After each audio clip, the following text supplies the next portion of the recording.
Chapter 844 Leaving the Demon's Grave in the Ash Field, Michael watched the Skyhall soldiers dig up more and more caskets from the ground. Unfortunately, Vidora's body eluded his X-ray vision altogether. The body was far too deep in the ground. If Andor hadn't given Skyhall the exact coordinates, they wouldn't have unearthed Vidora's body in a million years. He knew everything that happened to the past Dark Lord, so Andor was able to exploit his mistakes. Having no idea Vidora's adult body was in the ground, Michael patiently watched the Skyhall dig up more caskets. He lingered above the dig site for almost an hour, and all the soldiers did was dig. "I don't see a point hanging out here any longer," said Kane. Michael didn't wait for others to agree. Instead, he turned around and flew away from the place. After seeing the mural on top of the mother tree, Michael decided to leave Itnes and the demon's grave. Initially, he planned to spend a few more days helping the Wood Elves, but he changed his plans. He thrilled himself to achieve full speed, leaving a dark lightning streak in the sky. Vidora tightened their tail around Michael's neck as they never experienced such high speed. It took them 2 hours to reach the ash field from the mother tree earlier. However, the return trip only took 45 minutes. When Michael pushed himself to the brink, several tiny lightning bolts appeared and crackled around his body. To Vidora's surprise, Michael didn't go to the tribe but came to the mother tree. He landed right before the stone pillar, creating a shock wave around the tree. "Why are we back here?" asked Sarba. Boom. Michael punched the stone pillar as it exploded into bits and pieces. All it took was one punch for Michael to erase his past self's mistakes. Honestly, Michael didn't think the past Dark Lord had made a mistake by killing Vidora. Although Michael didn't know the reason, he knew how hard it would have been for the past Dark Lord to kill Vidora. But no matter what, he wouldn't let history repeat itself, and he broke the pillar as a gesture of his promise to Vidora. Our past is meant to guide us, not define us. We must not give out past the power to dictate our future. Michael looked at his shoulder where Vidora was looking at the pebbles on the ground and said. They slowly flapped their wings to see Michael in the eyes. "He is right," started Sarba. "The past Dark Lord left this behind because he wanted us to see it and change our future. That's what I've been trying to tell you both." Kane rolled his eyes. Usually, Kane remained silent until his response was absolutely needed. However, when his siblings tried to grow a hatred toward Ghost, he immediately came out of his shell and tried to talk some sense into them. Sarba and Kane turned their gazes toward Iag. "I'm not mad at Ghost, idiots. I am just confused why they fought each other to death," said Iag. "Whatever the reason might have been, we do not need to dwell on it," said Michael. "Can we just stay here for a moment before we go back to the tribe?" Sarba looked worried as Michael nodded and went to the mother's tree's edge. He sat down and put Vidora beside him. The two of them looked at the magical world before them in peace. As they drowned themselves in the beautiful sight, Vidora slowly approached Michael and jumped on his lap. Then, the three heads snuggled against Michael's stomach and tried to embrace him with their small wings. "You are family, Ghost. We would never hurt you and we know you wouldn't too." Iag's eyes became watery as Michael rubbed their back gently. Michael was about to open his mouth when he saw the silhouette of the past Dark Lord in the sky. It only lasted in the sky for a mere moment, and Michael could swear he saw the past Dark Lord smile at them before disappearing. At that moment, Michael felt something changing inside him, like something heavy had been lifted off of him. The more Michael learned about the past Dark Lord, the more he understood why he decided to reset the entire universe. At first, it felt a bit extreme to Michael, but he sympathized with him after learning about the dark parts of his life. If he had lost Gaia and been forced to kill Vidora for some reason, he would reset the universe too. He wouldn't let that happen no matter what. The two of them spent almost an hour on the mother tree before returning to the tribe. As usual, the Wood Elves greeted him with bright smiles and cooked meat since Taskin and the others could hunt efficiently using the crossbows. "I hope you had a pleasant journey, my lord," Karat said as Michael sat on his throne. For a few moments, Michael didn't answer Karat. "My lord," Karat called Michael again. He looked drowned in his own thoughts to Karat. "What did you say?" Michael asked, snapping back to reality. "Is everything all right, my lord?" asked Karat. Thilv couldn't help overhearing Karat and approached the two of them while Taskin was helping the other crossbow bearers perfect their aims. "It will be soon," said Michael. Then, with a flick of his wrist, Michael took out the copper ring and the silver coin he snatched from the panther. Like a magnet pulling the iron closer, the copper ring pulled the silver coin almost instantly. Ding! The silver coin hit the copper coin. Michael felt the copper ring frantically vibrate as the silver coin radiated a dim glow. Soon, the silver coin glowed as bright as a torch, making the Wood Elves around Michael close their eyes. Suddenly the light shot straight above Michael and opened up a vortex in the air. Michael was surprised to see the coin open up a portal in a blink of an eye. He thought he would have to ask the system or do some work to activate the copper ring. But on the contrary, the copper ring opened up a portal using the coin. How the coin was able to open up a portal was still a mystery to Michael, but he was glad it did. Seeing the weird swirling hole in the air, the wood elves gasped. When the Dark Lord first appeared in their world, Kirat saw a portal just like this portal before. In fact, Kirat saw the Dark Lord fly through this portal. Hence, his heart sank when he saw another one appear above them. The old man knew their god was about to leave their world. Michael took a step forward and placed his hand on Kirat's shoulder. I am not abandoning you all. I will be back soon, but my lord, can't you stay with us a bit longer? Thilv panicked as Taskin dropped what he was doing and came to stand beside his wife. My lord, is there something we can do to change your mind? Asked Taskin, only to see Michael shake his head. There is something I must do in my world. As I promised before, I will build a portal connecting this world to mine. I can't do that from here. The wood elves looked gloomy and some even cried. However, they knew they couldn't change Michael's decision even though they wanted to. Can we come with you, my lord? Taskin stunned everyone with his question. As much as I like for all of you to come into my world, I cannot take anyone with me at this moment. Michael slowly shook his head. He stepped back and raised his head to see the swirling vortex. As his feet ascended from the floor, the wood elves dropped to their knees one by one. Many, including children, sobbed to see the Dark Lord leave their world. Please come back soon, my lord, Kirat's voice stuttered. He was on the verge of crying out loud. Lady Iag, don't forget what you promised us. One of the elven girls purred as Iag nodded with a smile. I want. And you people better be safe and sound when we come back. Otherwise, you will have hell to pay, Sarba shouted as tears rolled out his eyes. But they were not tears of sadness. On the contrary, Sarba was happy that they would be able to visit their world soon. Granted, both Vidora and Michael wanted to spend more time in Itnes as there was so much more to explore in the world, yet they had no choice. To Michael, his journey through the demon's grave and Itnois seemed cut short by an invisible force. Nonetheless, it was his choice to leave and build a portal back into the castle. Now that he had gathered everything he wanted from Itnes, the Dark Army's financial problem would soon be history. On the bright side, Michael couldn't wait to see Gaia and Nightmare and tell them everything that had transpired. When Michael was just a few inches away from the vortex, Michael took out a modified earpiece and mirror from the system's storage. He had to convert all the 10 million gold coins into badass points to modify them. It was worth the price though. The earpiece and the tablet-sized mirror floated toward Kirat. You can use them to contact me if there is an emergency. Michael emphasized the word emergency because he knew the wood elves would call him every day otherwise. We will meet you soon. These were Michael's words to them before he disappeared into the vortex. Meanwhile, Andor felt the vortex open in Itnes using the artifact he gave the Beastmen tribe a long time ago. The coin Michael used to create the vortex was made by none other than the god of time and space himself. So naturally, Andor felt it when Michael used the coin. Andor creased his dark brows sitting on the throne. So one of those idiots managed to lose one to my nemesis. Andor clenched his fist. This act of foolishness alone was enough for Andor to wipe out the Beastmen kingdom. Luckily for them, he had more pressing matters on hand, like reanimating Vidora's body. Chapter 845 Fourth Armor Piece. I don't care what the fuck you do, but I want him found yesterday. You understand? I am this close to murdering all the guardians I can find. Gaia stomped the ground. She stood in the surveillance room in the dark forest and contacted all the subordinates at the same time, except Saber and Adelia. If he is in the southern continent, I will find him, said Tiberius. My girls are doing everything they can, my lady, Sadie started, only to get interjected by Gaia. It's not enough. I want Meek Ghost empty-handed. That fucker Noah destroyed both the prototype and the weapon. Even the blueprints are gone. So the only way to turn this into a win is to find the man behind this weapon. Gaia was not playing around. If the subordinates were to meet her in person, there would be casualties in the castle. She was pissed at everyone, including herself. Thanks to Noah and his team, she lost the prototype, weapon, and the man who built it.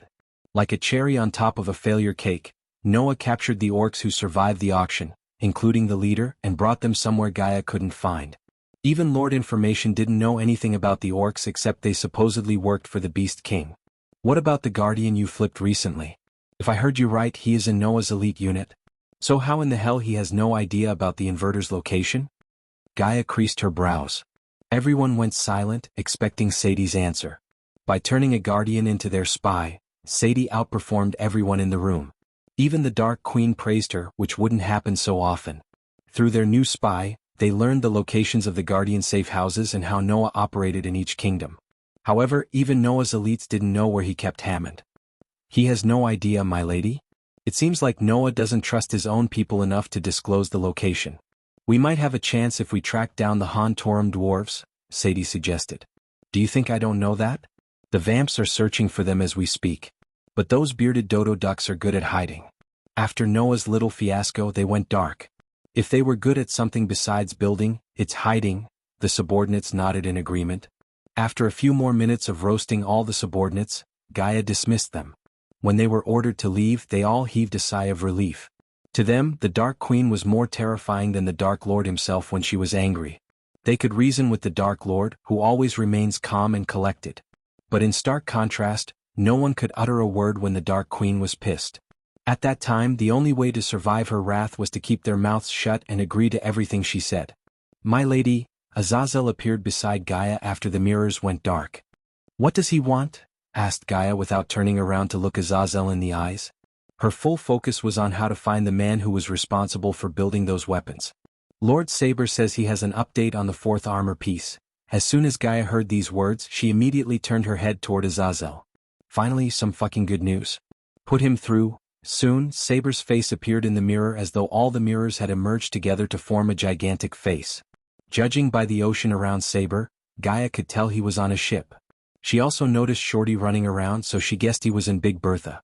My lady, Saber slightly bowed. Tell me what you found about the armor piece?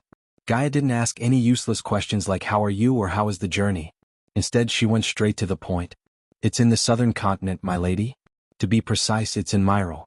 The man I interrogated told me his family helped bring in 2 crates of ancient artifacts to the southern continent. Apparently, the one who hired him found these artifacts buried somewhere in the Azer continent, said Saber. What makes you think these artifacts are the Dark Lord's armor? Gay rubbed her chin in doubt. Nothing Saber said had actually pointed her to think these artifacts belonged to the Dark Lord. This man's ancestor who brought these artifacts to the southern continent has left behind a ship manifest. In that list, he has written unknown metal pieces that attract lightning. His exact words were metal parts that attract crimson red lightning bolts. Gaia raised her brows as she realized why Saber had come to the conclusion that he did. However, she still had another question to ask. This man you interrogated, how did you find him? Asked Gaia. There was no chance for Saber to stumble upon a man who knew about the Dark Lord's armor piece. The past Dark Lord went to lengths to hide these pieces and ensured only Michael could find them. Granted, one of the armor pieces was found in ruin by others and almost auctioned out to a war god, but it was just a 1 in a million occurrence. She doubted another one of the pieces might have been found by a human. Because he tried to sell this in the Aqua Palace, Saber slowly raised a broken piece of metal with a skull engraved. That is. Gaia's voice trailed off as her jaw dropped slightly. That skull in the metal piece was, without a doubt, the symbol of the Dark Lord. There was no doubt in her mind. If that wasn't enough, tiny bolts of crimson red lightning danced around the metal piece in Saber's hand. One of my people was lucky to intercept the sale and inform me, said Saber. It seems awfully legit to me. What about you, Azazel? Gaia asked the demon butler. He focused his gaze on the metal piece. We certainly cannot neglect the possibility that this piece belongs to the Dark Lord's armor piece. Gaia nodded. Have you learned where these artifacts are in the southern continent? Saber took a long deep breath before answering Gaia. About that, my lady. I have good and bad news. Start with good news. I've been getting more and more bad news lately, Gaia sighed. She thought it'd be too easy for them to get the armor piece without going through some kind of trial. It was like the Dark Lord anticipated everything and designed the trials for them. They had found 3 armor pieces so far, and each of them came at a price. Well, the good news is I've tracked down who owns these artifacts, the Salinators. One of the powerful families in Kingdom Myril. Then what is the bad news? I assume it has something to do with why you can't go there and retrieve the armor pieces by any means necessary, said Gaia as Saber nodded. The heir of Salinators, Matilia Salinator, is married to General Quintus. As soon as Gaia heard the name Quintus, a light bulb lit inside her head. In all the chaos, she forgot about Quintus and Kingdom Myril's aggressive expansion. Thanks to Kane's surprisingly masterful tactics, they were able to stop Myril from waging wars on other kingdoms. Moreover, Quintus went dark after Michael killed Fabia Viridis. They hadn't seen Quintus since she turned him into a super soldier using vampire strains. Without General Quintus, the Kingdom Myril completely ceased all its hostile activities. After Giselle and Maven merged together, they became a powerful kingdom itself, while Tiberius found his own kingdom, the Freedom Land, although he hadn't announced his land as a new kingdom yet. That left Prerid and the Trident of the southern continent Kivin, Zoril, and Netis aka the kingdoms ruled by kings instead of senates. The last time Gaia heard from Caius, Kingdom Myril and Kingdom Prerid was in peace talks. For some reason, Cain wanted the peace talks between them to drag on instead of coming to a solution. If he had thought, he could have ordered Arya to assassinate the senators of Myril and bring an end to the Cold War, yet he chose not to. I did some digging and found when Quintus married Matilia, the Salinator family gifted Quintus with priceless valuables and artifacts. And you think these artifacts include the Dark Lord's armor piece? Gaia tilted her head. Yes, Saber frowned. Judging by the dark lines on his forehead, Gaia guessed they couldn't simply go to Quintus' home and take the armor piece by force. Tell me what the problem is? Asked Gaia. Matilia is a regular customer to a noble bathhouse where one of Sadie's girls is working. To the rest of Myril, Quintus has taken personal time, but according to his wife, he disappeared along with many of the family artifacts. I broke into their home and went through all their wealth but found no armor piece, which means Quintus has the armor piece. Gaia finished Saber's sentence. Are you sure, Saber? Gaia asked. This is the only lead we have, my lady. I'd say we should chase it down. Gaia took a few long moments to think about this. By destroying the prototype and the weapon right under her nose, Noah caused a huge blow to her mindset. She started to second-guess everything she had planned, which was very unlikely of her. It didn't only affect her but also everyone in the Dark Army. Go ahead, but if you sense something is amiss, get out of there immediately. We cannot deny the possibility this might be an elaborate trap designed by that son of a bitch, Noah. Don't worry about me, my lady. I lived long enough to outsmart a human. Saber snickered as Gaia slowly shook her head. Do not underestimate Noah. I underestimated him, and as a result, I have failed the Dark Lord. Saber was actually surprised to see the graveness in her voice. To be honest, he had never seen her like this. I will take your advice to my heart, my lady. Now with your permission, I'd like to dismiss myself. Talk to Tiberius. He was tracking down Quintus and he might have an idea about Quintus' location, said Gaia. Chapter 846. Back on the bed with Gaia, the storm was raging around the floating mountain in the dark ocean. As the storm grew more violent and powerful, the wind blew past strong enough to pick up a man and fling him to the briny waves. Several tornadoes formed in the sea and slowly moved toward the mountain. The superiorly thick smoky clouds rolled in like boulders, ready to crush anything in their way above the dark castle. The darkness was engulfing and seemed to consume any speck of light entirely. Any last hope was gone. The merciless winds caused the enormous waves to rise like giant sea monsters. These waves almost touched the very bottom of the floating mountain. Every wave erupted like a raging volcano. The lightning storm joined the party and decorated the sky with streaks of lightning. Except for the vampire guards who were tasked to patrol the floating mountain, everyone else took shelter inside the castle. While the storm was raging outside, Gaia sat beside the window and watched the storm outside. She tightly held a cup of hot coffee Raylene had made her. Without Nightmare and Michael, she felt lonely. For some reason, Nightmare chose to fly through the tornadoes to hone his flying skills. But she knew he just came up with an excuse to spend some time alone. It wouldn't take a genius to tell Nightmare missed Claire and the Sunrise Sect. He didn't miss them much when Vidora was there to keep him company. Since Vidora left for the demon's grave with Michael, they both felt lonely. She didn't blink as she stared at the storm through the foggy window. Her fingers moved toward the window without her control, writing the name Michael on the glass. Soon, the words disappeared in the fog as she leaned on the window. Like a bird flying out of its nest, her thoughts flew away from the room. The temperature within the hot coffee dropped by several degrees and started to turn cold coffee. Ever since she lost the prototype and the weapon after so much preparation and planning, she lost her appetite. During the last couple of days, Raylene became another mother to Gaia. She made sure Gaia's been eating and drinking well despite her lack of appetite. When Gaia refused to eat, Rael would just knock on her head like an angry mother and feed her with her hands as she did to Cindy and Rummy. Looking at the dancing tornadoes, Gaia's consciousness drifted away as her eyes slowly closed. When her head fell, she became wary and emptied the warm coffee in a single gulp. Then, she strolled toward the neatly made bed and just collapsed on the bed like a lifeless body. Both her body and mind were exhausted to the point that as soon as she hit the bed, she entered into a dreamless sleep. The rain droplets played drums upon hitting the windows and the roof, playing a lullaby like a loving mother. As she was on the verge of completely losing sentience, she felt a hand around her waist. Gaia thought it was a dream as the embrace felt like it came from Michael. He used to hug her tight while sleeping. Every fiber in her body wanted the warmth to last longer and did not want this dream to end. Then, the hand around her waist tightened its hold, pulling her closer toward a gentle warmth. It felt too real to be a dream. She abruptly opened her eyes as her body was about to jolt out of bed. But her body froze the moment she saw Michael's face. Michael gently brushed the strand of hair falling on her face. On the other hand, Gaia looked as though his shocking return petrified her. She was speechless. "Is this real?" Gaia muttered. "You tell me," Michael said, slowly moving his head closer to hers. She could feel his warm breath breezing past her like a morning breeze. When she opened her mouth, he closed it with his own lips. Their bodies pressed together heatedly against each other, breathing heavily as they tasted each other's lips. Everything around Gaia blurred and silenced. The only sound she heard was the sound of his hands gently cupping her face to position her face for a heavenly kiss. They only departed when they lost their breath. "When did you come back?" asked Gaia. Her alluring eyes sparkled with joy at seeing Michael. It was too much of a shock to her. "Just a few minutes ago. The moment I stepped into this world, I came running to see the most beautiful girl in the entire universe." Michael pinched Gaia's nose playfully. "I see the demon's grave has turned you cheesy," Gaia purred. She threw her arm around Michael's shoulder and tried to pull him closer, although there was no space between them.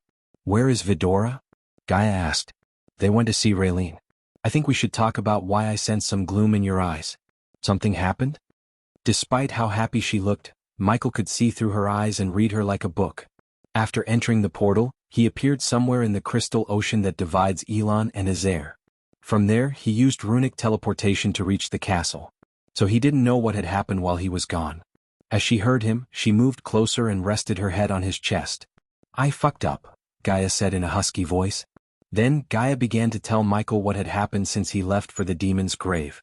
When she finally finished her story, Michael surprised her with a chuckle. "You idiot. That was the reason why you look so gloomy?" Michael rubbed her head as she looked at him with shock and surprise. To be honest, she never expected Michael to take her failure so casually, like it didn't matter. "I failed you," Gaia purred. Once again Michael ruffled her head. He liked to ruffle her perfectly combed hair and kiss the top of her head. Although he was not the most romantic man in the world, he never passed on an opportunity to pamper her and shower her with kisses. "Nothing you ever do will fail or disappoint me, you silly idiot. What if Noah destroyed the prototype and the weapon? You did everything you could, but... Gaia muttered as Michael shook his head. "No buts.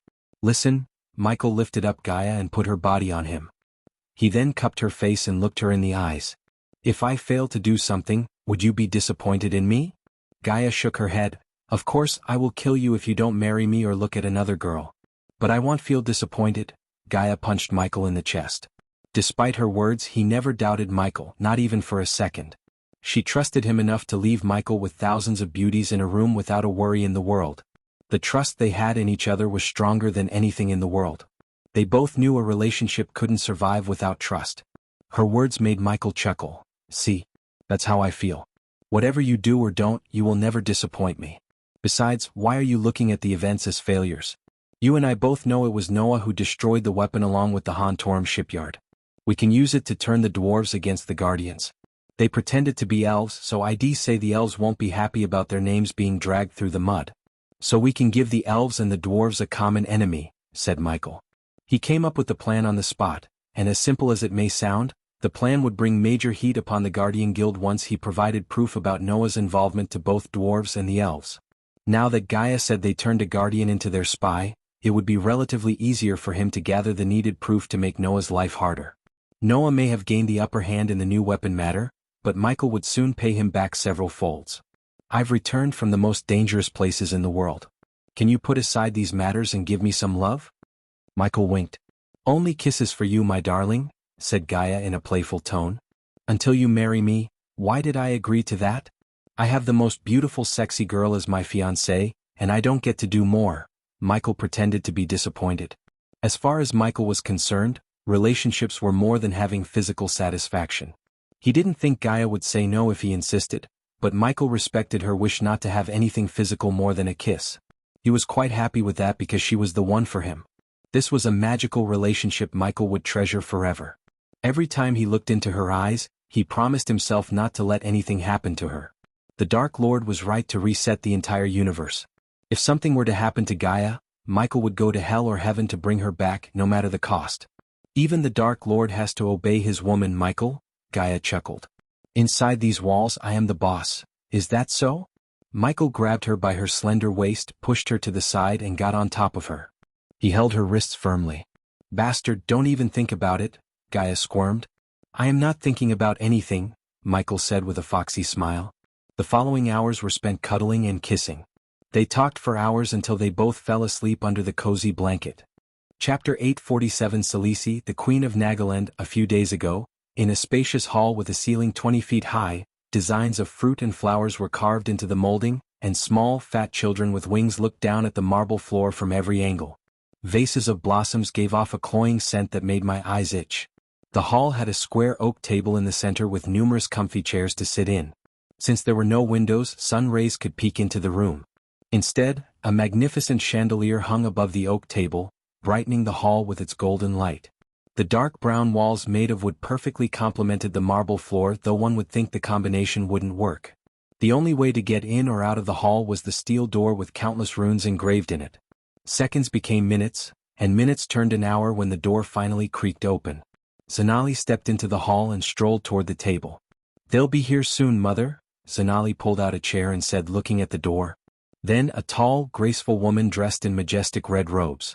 Her hourglass figure sat well on her wafer-thin body. She had a complexion of an impeccable golden hue. Her pencil-thin eyebrows eased down gently to her black, beetle's leg eyelashes.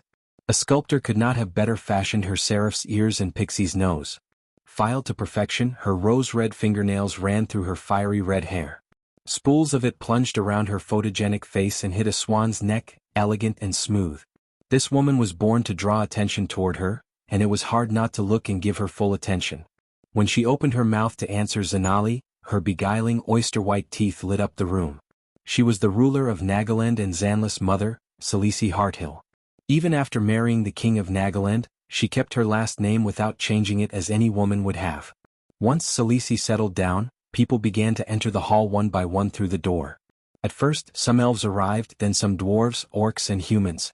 At last, a group of orcs with books the size of a newborn baby entered the hall and took their seats before the table. After the Nagas filled the rest of the empty seats, Salisi finally rose from her chair to address the 60 or so people in the hall. They all stopped muttering amongst themselves and turned their gazes toward her. Victoria and Evan sat with the humans in the crowd, holding hands under the table. First of all, I thank all of you for answering the summons and coming here, said Salisi in her captivating voice that fits for a ruler. We are gathered here to make an important step in history to protect our world from all the evil there is and will be.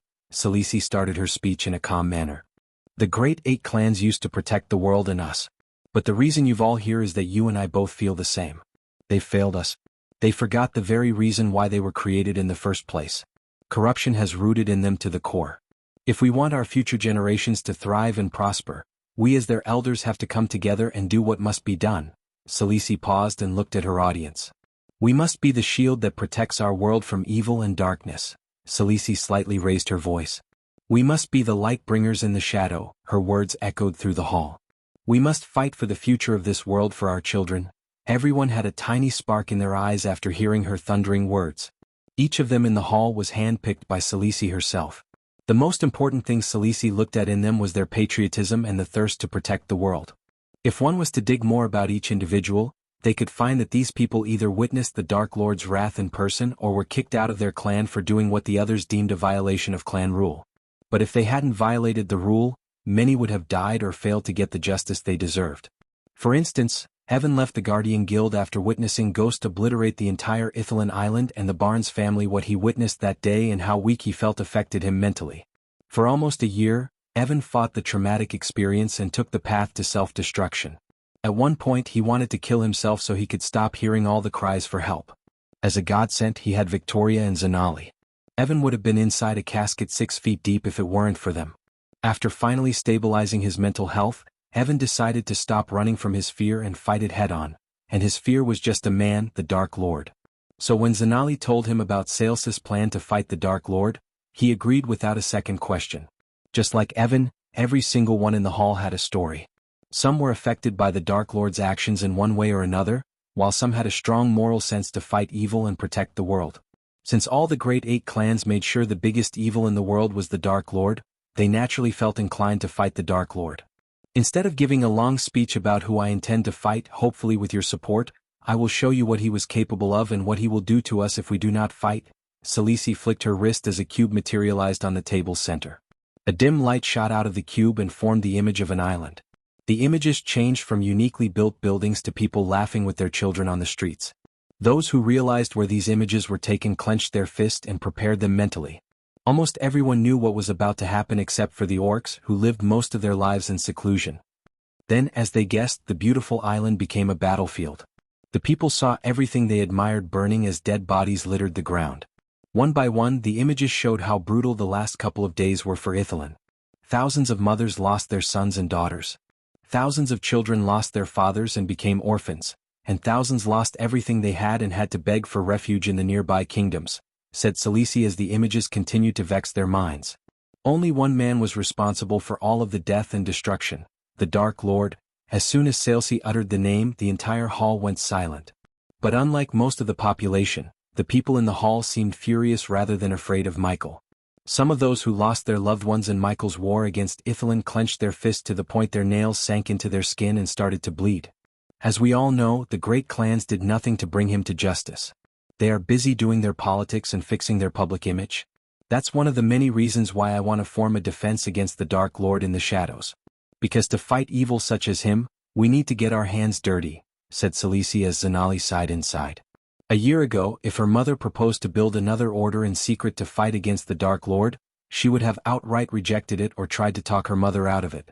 But after witnessing all the death and destruction caused by the Dark Lord firsthand, Zanali learned the hard way that her moral views do not apply to him. Evan slowly raised his hand. Evan, right? Xianxia turned her gaze toward Evan. He nodded and continued with his question. Let me get this straight. Are you telling us that we have to find a new clan or an order outside the Great 8 clans? Asked Evan. Our new order doesn't need to be separate from the Great 8 clans.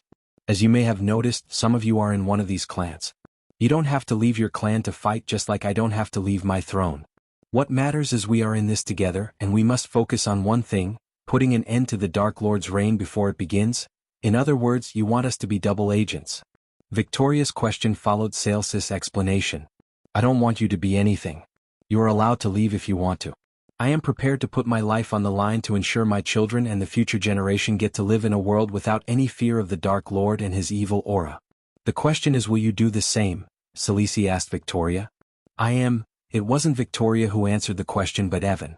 I can't talk for the others, but I had enough of Ghost and his cruel reign of terror. I watched him slaughter thousands of soldiers for what? Revenge? No, Evan shook his head. He wanted to quench his thirst for blood. There was a time I said to myself, he is not that bad. Evan shrugged. Yes, he was not bad. He was evil. I saw the look on his face when he slaughtered Maxim Barnes, his wife and his daughter. He enjoyed their pain and suffering. To this day there are people who still suffer because of him. I, for one, will not stand aside and let him continue to terrorize the world I want my children to grow up in. So yes, I will put my life on the line and fight him to death. Evan banged the table as Xianxia smiled, looking at the people around Evan who agreed with him. Despite their racial differences, everyone in the hall decided to form a vanguard against the Dark Lord. 5,000 years ago, what started as a mere group of 70 members grew into a shadow clan that rivaled the Great 8 clans. Like it or not, history had a tendency to repeat itself. Chapter 848. Not one but two. Andreas. After initiating her own order against the Dark Lord, Xianxia returned to her room. Her husband, Castian Ashton, was visiting one of their cities to oversee the relief program. The city was affected by famine, and the entire Nagaland depended on the charity of the Empress. Xianxia was a spacious oval room with walls the color of a burning flame. The smell of sweet gardenia candles engulfed the room. On the right side of the room was a royal red sofa set for Xianxia to sit and relax, looking at the bamboo garden through the window. Although she was supposed to stay and sleep with Castian in the king's room, she chose to be in her own room. This place had become her refuge and safe haven throughout her almost 2 decades of marriage. Her bedroom only held the things that were very precious to her. She let no one inside the room, including her husband and the maids. As a matter of fact, she cleaned her room by herself instead of ordering the maids to. She decorated the walls with several portraits that reminded her of her life as the Queen of Nagaland. Almost no one knew about Xianxia's life before she became the queen. Some believed she was a noble family heir, while others believed she seduced Castian after Queen Adelia's untimely death. But Celici couldn't care less about the speculations or those who opposed her because they were still loyal to Adelia and her murdering maniac of a daughter, Gaia Ashton. Adelia closed the door behind her and walked to the window to see the serenity of the bamboo garden outside. She could connect with her inner thoughts while she was in her room. Her mind established a sense of peace as she stared at the peaceful garden outside. Whenever her life in Nagaland got tougher, which happened so often because of Gaia and Adelia's loyalists, she would come to her room and think things out thoroughly in order to make life easier. The sound of the bamboo fountain canceled out the sounds of everything around her. As she looked at the bamboo garden, a puff of smoke came from one of the portraits depicting a village. The smoke slowly took the shape of a middle-aged man with milk-white hair. The man hovered in the air behind her, waiting for Celici to turn around. She made him wait for a few minutes and then turned around. "Has everything gone according to our plan?" asked the man. "It went better than we expected. You know how to pick them, Andreas?" Celici addressed the man as Andreas, the Supreme Guardian. She was not wrong, as the man before her was indeed Andreas. Just like the soul inside Noah's ring, the man before Celici was another part of Andreas' whole soul. The only difference was the soul part in Xianxia's room was much younger compared to the soul piece inside Noah's ring. "Accept my disciples," Andreas sighed. "You didn't choose Noah Winston, Andreas. He was born a god just like the Dark Lord. You chose Noah because you wanted to train Noah in the fight against the Dark Lord," said Celici. "It seems like my other soul part is doing a bang-up job training Noah. I wouldn't be here if he wasn't," Andreas sighed. Although both Andreas derived from the same soul, they became separate beings. Besides, the Andreas with Noah was in existence longer than this Andreas. As a result, Mentor Andreas lost some memories, including the other soul pieces in existence. Don't underestimate Noah, Andreas. The Dark Lord tried to get him pickle when he said the Supreme Guardian was alive and with Noah. Everyone thought it's going to put a target on his back. But he played the situation well and turned him into a ladder to reach the Supreme Guardian position. And from what I've been hearing, he was handling everything well. Xianxia's praise surprised Andreas. He was with her for 2 decades, and he had never heard Celici praise her own daughter once, let alone someone else. He just needs a little push, and that's why we are here. Aren't we? Celici asked as Andreas nodded. Salii strolled toward the sofa with Andreas hovering beside her like a friend. He was the only one who knew the real Celici, and she was the only person who knew of his existence. They had been collaborating for almost 2 decades. 20 years ago, Celici and Andreas orchestrated Adelia's death to usurp the throne of Nagaland. Adelia's family, the Wraiths, was building a powerful kingdom to support the Dark Lord when he arrived in this world. They almost succeeded in their plan because before Celici took the throne, Nagaland was powerful enough to take on the Elven Empire itself. Gaia blamed Celici for the downfall of Nagaland, and she was right to do so. To be precise, Gaia was half right. Xianxia's rule was indeed the reason for Nagaland's downfall, but what Gaia didn't know was that Celici planned everything. Xianxia's sole reason for being the Queen of Nagaland was to keep Nagaland in check because the last thing the world needed was a superpower to back the Dark Lord in his war against the world. So far, Xianxia's plan was going without a hiccup. Her next move was to build a shadow order to fight the Dark Lord in ways the Guardian Guild would never dare. She built an image of a kind and compassionate queen for this very moment. Everything she sacrificed and went through was finally coming together. I think he needs more than just a little push. I think we need Noah to see that the longer he ignores the Dark Lord, the more people will suffer. Power comes with responsibility. Noah needs to learn that one way or another. Andreas' voice was grave. Fortunately, he lacked a physical body and was restricted from leaving Xianxia's side. Otherwise, Noah would have had 2 mentors to argue with. Noah thought his current mentor was pushing him hard toward fighting the Dark Lord, but he didn't know how bad it could have been if this Andreas had been inside Noah's ring instead. Destruction is easier than creation, Andreas. You cannot blame the guy too much. He's clearly doing his best. Why are you defending him so much, I wonder? Because you aren't. Like it or not, only Noah could kill the Dark Lord. So we should help Noah instead of criticizing him, Andreas sighed, nodding. You're right. I just hope he stops wasting time and cuts down the Dark Lord's army. We have put our plans in motion, Andreas. We will start dismantling the Dark Lord's empire piece by piece, starting from the kingdoms in the southern continent. An hour ago, the gathering went more successful than Salisi and Zanali expected. It was really surprising for them to see how many people were boiling with rage inside toward the Dark Lord. They all needed an outlet and a leader who directed this anger and utilized them against the Dark Army. When Salisi slowly filled in the void they desperately hoped to be filled, they were all easily swayed to join the order. While Salisi was addressing everyone's concerns, Zanali left the room for a moment and brought back a whiteboard with several portraits stuck to it. Many of those portraits were hand-drawn and resembled Michael. Surprisingly, some of them highlighted the Olympus around Michael's wrist. The people in the hall turned their gazes at the whiteboard and the portraits. They silently expected Salisi to explain what the hell those portraits were except the ones that had Michael's face. While most of their eyes were glued to the whiteboard, Salisi flicked her wrist as a brass spyglass finished with various intricate runes appeared on the table before her.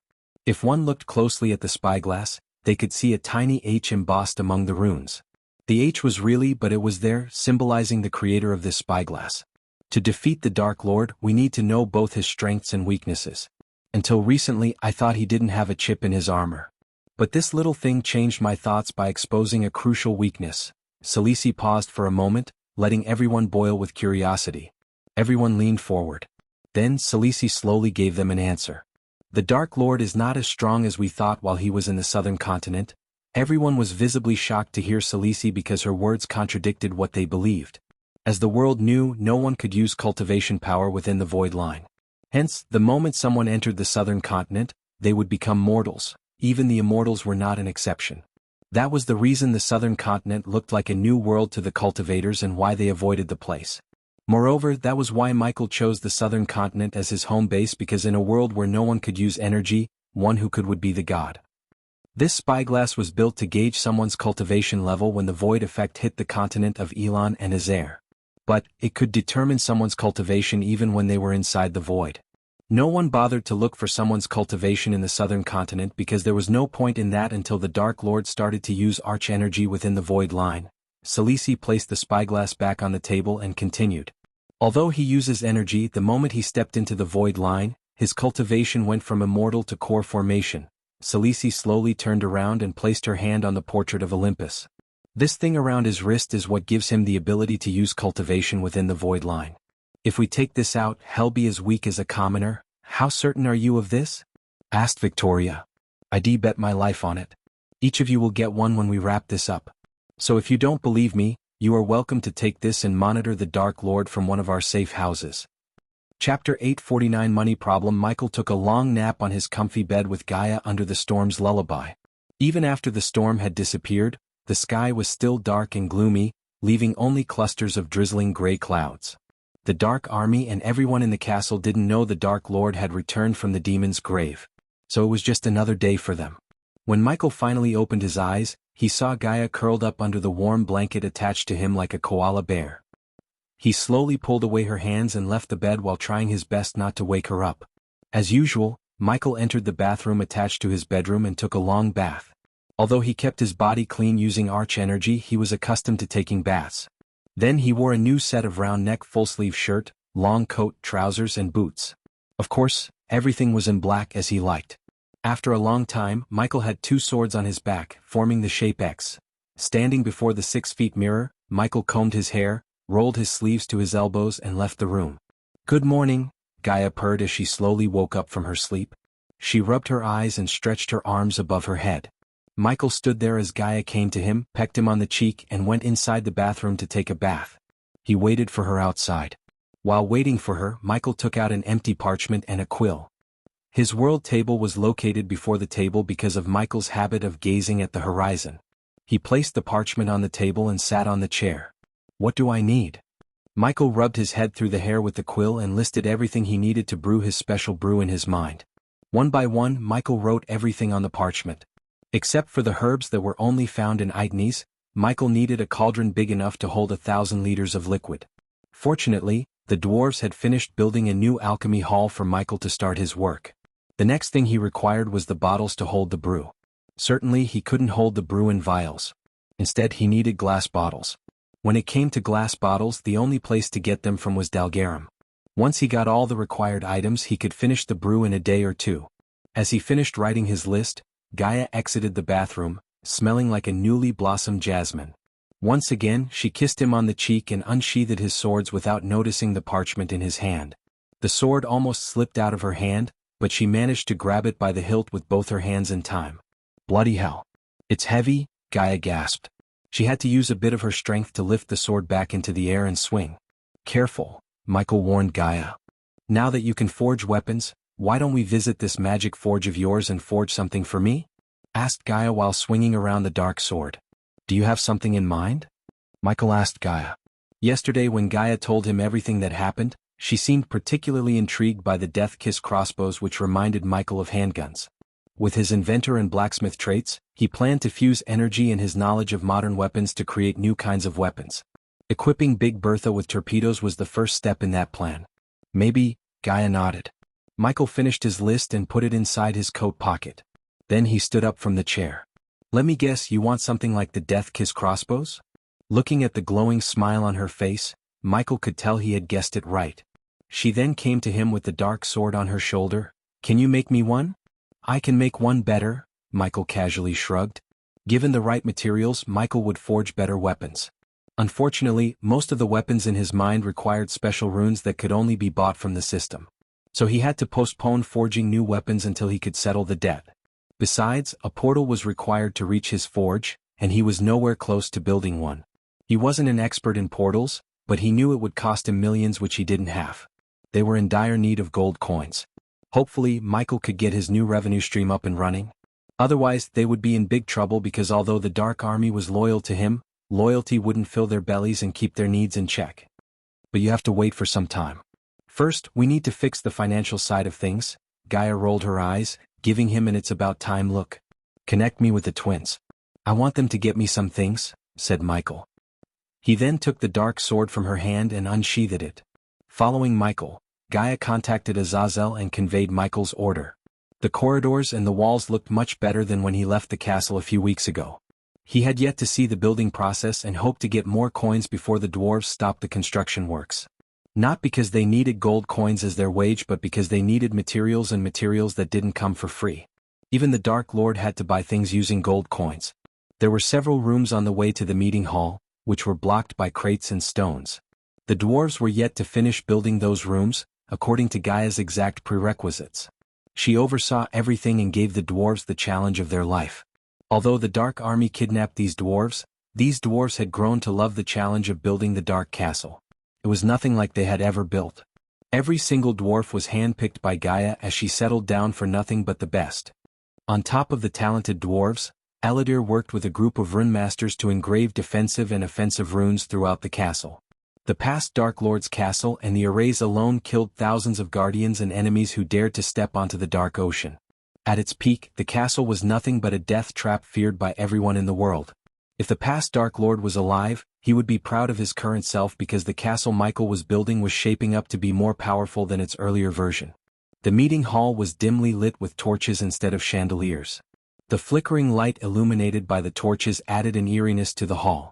When Michael and Gaia reached the meeting hall, they saw Azazel was waiting for them. "My lord," Azazel bowed deeply. His gaze immediately fell on the dark swords as he could feel the threatening aura radiating from the swords. Azazel then proceeded to pull out Michael's and Gaia's thrones for them to sit on. After they settled into their respective thrones, Azazel waved his hand as the stone table slowly split opened in the middle. A mirror rose from the hole and flickered for a moment before showing the faces of Titus and Optimus. The twins looked different with their cropped haircuts and brightened faces. Keeping them off the battleground was the best decision Gaia made for them. She had her doubts when she made them the procurer of rare goods and everything for the Dark Army for the best price possible. However, the twins surprised Gaia by making contact throughout Elon and Azair and dealing with the merchants themselves. It wouldn't be an understatement to say the Dark Castle solely depended on the twins for the construction materials. "My lord, my lady," the twins bowed as their eyes glistened with gratefulness and respect. "I'd love to have a chit-chat with you guys, but I am kinda in a rush. So let me cut to the chase. I need everything on this list as soon as possible." Michael took out a parchment and raised it so the twins could take a good look at the things he had written on the yellow parchment. Titus quickly scribbled everything down on a piece of paper. Thanks to their experience, Titus and Optimus were able to give Michael a rough estimate of how much everything on the list would cost him. My lord, if we are to get everything you want, it's gonna cost at least 50 million. Gaia's brows arched up as she snatched the parchment from Michael's hand and read everything from top to bottom. What in the hell would cost 50 million? She muttered. But when she saw the epic class cauldron, the largest size, Titus' words made sense to her. Why stop for epic? Just write down you need legendary class, Gaia said sarcastically. Titus and Optimus scratched their heads, looking at the Dark Queen bicker with the Dark Lord himself. She was the only person in the entire army who had the guts to yell at him. Believe it or not, this was one of the many reasons the subordinates trusted the Dark Lord more than the Great Eight clans, because an evil person, as they claimed, would never sit there and listen to a woman yell at him. On the contrary, they knew only one with a kind heart and humanity intact would respect and listen to his female counterpart. Whatever. Just get him what he needs. I assume you two need some time to locate everything on the list, Gaia asked as the twins nodded. Give us 5 days, my lord, asked Optimus. We need time to get the coins for the items. Gaia leaned closer to Michael and whispered into his ears. Michael nodded. Getting the coins they needed was Gaia's specialty, and she had done a better job than he ever could have. Hence, Michael trusted Gaia to deal with it as she always did. She already started to rub her chin, formulating a plan inside her head. If the twins were right, they needed 50 million in 5 days. Then I expect you to report to me in 5 days, said Michael. Chapter 850 Opportunity arises. Michael was about to leave the meeting hall after talking to the twins when Azazel received a call from Sadie. My lord, Lady Sadie has learned something important, Azazel said. Put her through then. Michael motioned him to connect Sadie to the mirror before them. Azazel nodded and flicked his wrist as the mirror flickered for a moment before showing Sadie's face. Sadie was pleasantly surprised to see Michael without his mask or the usual black armor. His current attire reminded Sadie of the time she first met him. At that time she was far stronger than him. Everything felt like a dream to Sadie. In such a short time, the cocky guy she met at the Heavenly Gate competition went from Foundation Stage Warrior to the Dark Lord who was at the Immortal stage. Looking at Michael's charming face, her cherry-red lips curled upwards, radiating a bright smile. My lord, Sadie grabbed her long sky-blue skirt and curtsied Michael. How are you, Sadie? Michael asked with a gentle smile. I am perfectly fine, my lord. Thank you for asking. Michael nodded. Sorry to break the reunion, but tell us, what have you learned? Gaia interjected. It was not like Gaia was jealous or something, but she didn't like wasting time when they had to earn 50 million in 5 days. Time was of the essence. Princess Chanel Forbes was cursed by an elven mage, my lord. Sadie took a deep breath and said. Her words stunned Michael for a moment. The name Forbes rang a bell inside his head. If he was right, the king of Kethen, Noah's homeland, was called Porter Forbes. Princess of Kethen? Gaia asked as Sadie nodded. When Gaia was the princess of Nagaland, she met Chanel at a gala and exchanged a few words. Of course, Gaia paid little to no attention to Chanel or any other nobles. She hated those galas and always found an excuse to escape midway. Go on, tell us everything you know, Gaia gestured at Sadie to continue. The gears inside her head slowly started to turn, formulating a plan to get the 50 million gold coins and maybe more. This felt like a God-sent opportunity to Gaia. She knew about Michael's curse-breaking skill. Thus, if Chanel was indeed cursed, she had a way to break the curse and save the day for King Porter. King Porter's close friend is a regular customer of one of the dance houses in Rosegate. I have some of my girls working there since it's where the nobles tend to let their tongues loose. A few hours ago, this man had a little too much ale and spurted out that the elves had cursed the princess. Recently, Princess Chanel cancelled all her visits and completely went dark. I heard rumors from the maids that they were ordered not to disturb the princess no matter what. Sade paused for a moment and continued. I had my doubts for a while because I felt something was amiss. Especially after Hendrix Gardner paid the king an unofficial visit. So I ordered my girls to work on the ministers. Hendrix Gardner? Michael muttered to himself. The last time Michael met this 6-star alchemist in the alchemy competition, the vampires almost killed him. He would have died if Michael wasn't there. At that time, Michael only wanted Gabriel to die. Michael wondered what the old man thought when he realized the young man sat beside him and judged the competition was the Dark Lord himself. Apparently, the princess has only 3 more days to live. What about Noah and the Guardians? If the princess only had 3 more days to live, King Porter would have approached Noah and asked for his help, right? After all, Noah is still a citizen of Kethen, said Gaia. Plus, she is a princess. I wouldn't be surprised if she were in love with Noah, Michael chuckled. The last time I heard from our guy in the guild, Noah and his team were planning to venture into the treacherous ocean to find a way to break the curse. Then we have to beat them to the princess and save her instead. Gaia leaned back on her throne.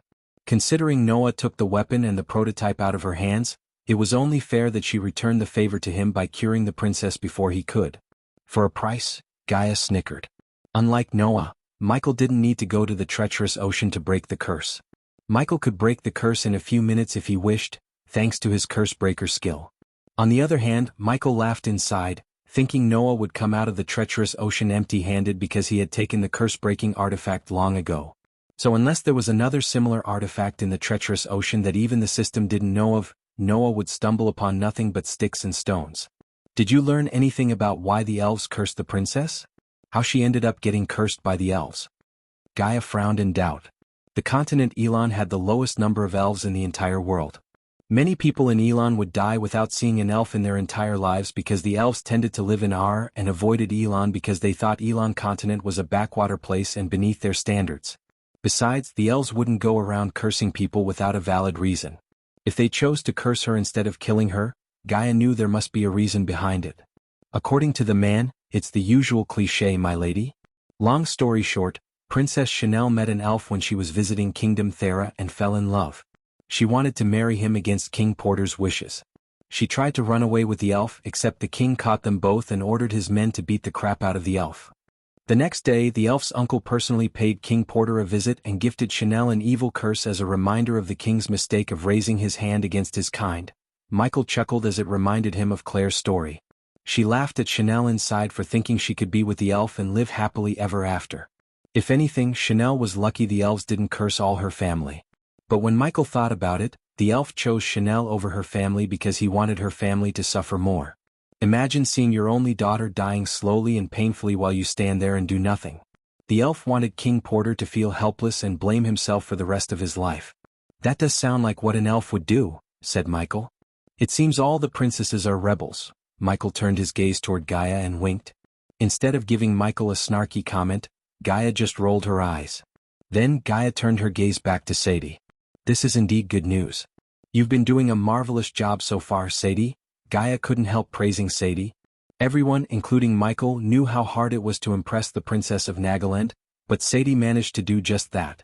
In a short amount of time, Sadie turned a guardian into their spy, inserted her girls in almost every part of the world, created a web of spy networks, assisted other subordinates with their tasks, and slowly solidated her place as the next sect leader of the Silver Moon. It was no simple task, especially when she had to work under Noah's growing influence. It's my pleasure to serve you, my lady. Sadie bowed her head and opened her mouth for a moment before closing it. She looked as though she wanted to say something but didn't know how to. Both Michael and Gaia noticed Sadie's change in behavior. Is there something else you want to share, Sadie? Michael asked her. Sadie looked at Michael and Sadie for a few moments before taking a deep breath. Yesterday, I had a meeting with a guardian. She attended the tea party arranged by Alvaro's aunt, one of the elders in Silver Moon. The question she asked me and the way she looked at me just left me with a bad feeling, said Sadie with a worried tone. Alvaro is our inside man, right? Michael asked Sadie to see her nodding. Lord Saber warned us about her visit, so I was prepared. Still, Sadie's words trailed off. Should I put a hit on her through Arya? Gaia asked, but Michael shook his head before Sadie could give her answer to Gaia. For now, act like nothing happened, Michael said to Sadie, turning his head to look at Azazel. Tell Trista to send one of her minions to shadow the guardian who met Sadie. My lord, Sadie interrupted Michael as he turned his gaze back to Sadie. She is going to the treacherous ocean with Noah, Sadie muttered. Michael rubbed his stubble beard for a moment until he found a way to deal with this annoyance. It was obvious to Michael that this girl was trying to impress Noah, but Michael didn't know how much the girl knew about Sadie and why she took an interest in her. Since Sadie was far too valuable to risk, Michael had to find a way to keep Sadie out of the Guardian Guild's crosshair. As long as Noah was with her, Michael knew he wouldn't be able to take her out. Besides, if he did, Noah would automatically realize Sadie had something to do with the Dark Lord. Therefore, Michael's only viable option was to follow this girl until he knew more about everything. Then, when she comes out, tell Trista to shadow the girl. I want to know everything about her. If push comes to shove, I will deal with her personally. Michael's voice turned grave. After becoming the Dark Lord, Michael was rarely involved in problems like this. Instead, he had subordinates to solve them for him. But this felt like something he had to deal with it personally. After hearing Michael's words, Sadie heaved a sigh of relief. With the Dark Lord's reassurance, Sadie could rest easy. The last thing Sadie wanted was a guardian to snoop around. After all, she was just a few months away from getting crowned as the next sect leader. Chapter 851 Breaking the Curse for a Price. Princess Chanel's room was nothing like a typical princess room. Contrary to bright colors, Chanel used dark colors to decorate her room. The walls looked gloomy with dark brown paint and a lack of light through the royal red curtains covering the windows. Chanel decorated the room with numerous things she had collected through visits to other kingdoms. Her room was a chaotic mess, but it had a certain rhythm. On the corner, she put a sofa set facing the fireplace. Several book racks filled with texts, scrolls, and artifacts were a few meters away from the fireplace. Next to these book racks, she had a wide closet containing all her dresses, and at last, her bed was located between a study table and a 6-feet-tall bonsai tree. The tree had grown out of shape and looked as though no one had pruned it for weeks. The lack of light made leaves look a little paler than their usual jade green. In the dark room, a couple of people gathered around the bed where Princess Chanel was groaning in pain. The princess was a charming beauty with striking blonde hair inherited from her mother and hazel eyes from her father. Her smooth, silky skin lost its glow due to the curse, and the princess herself looked thin and weak. Even her collarbones and cheekbones became visible to others because she hadn't eaten for weeks. The curse affected her very soul, and as a result, her body couldn't sustain itself using arch energy. Princess Chanel squirmed and kicked her legs in excruciating pain. She closed her eyes and clenched the royal red bedsheets under her as tight as she could.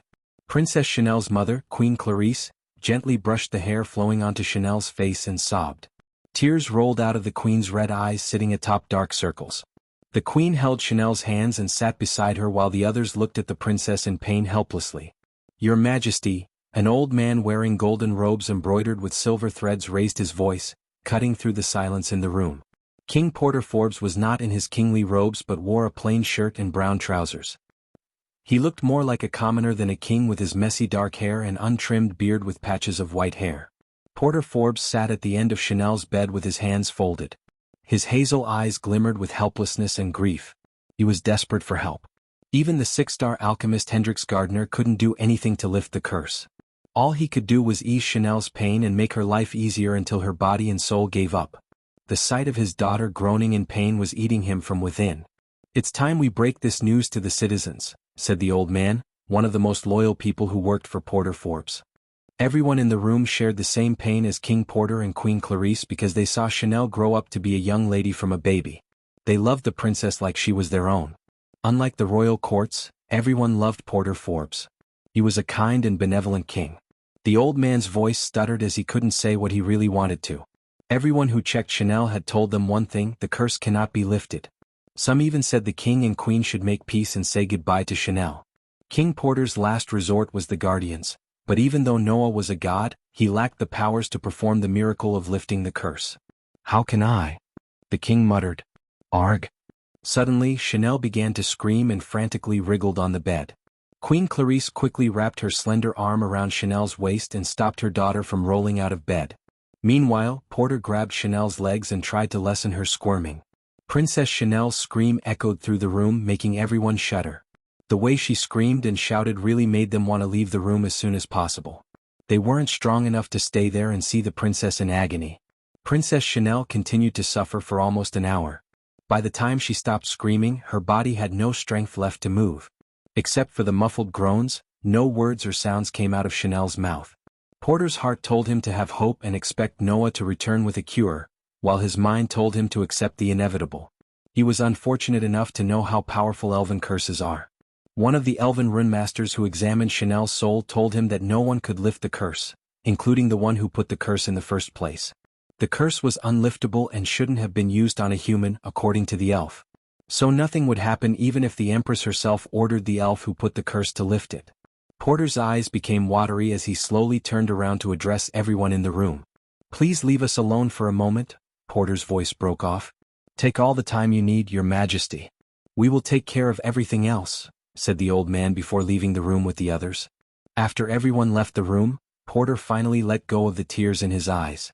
His legs refused to take a step forward. He moved like a snail, reached his wife's side and collapsed on the bed.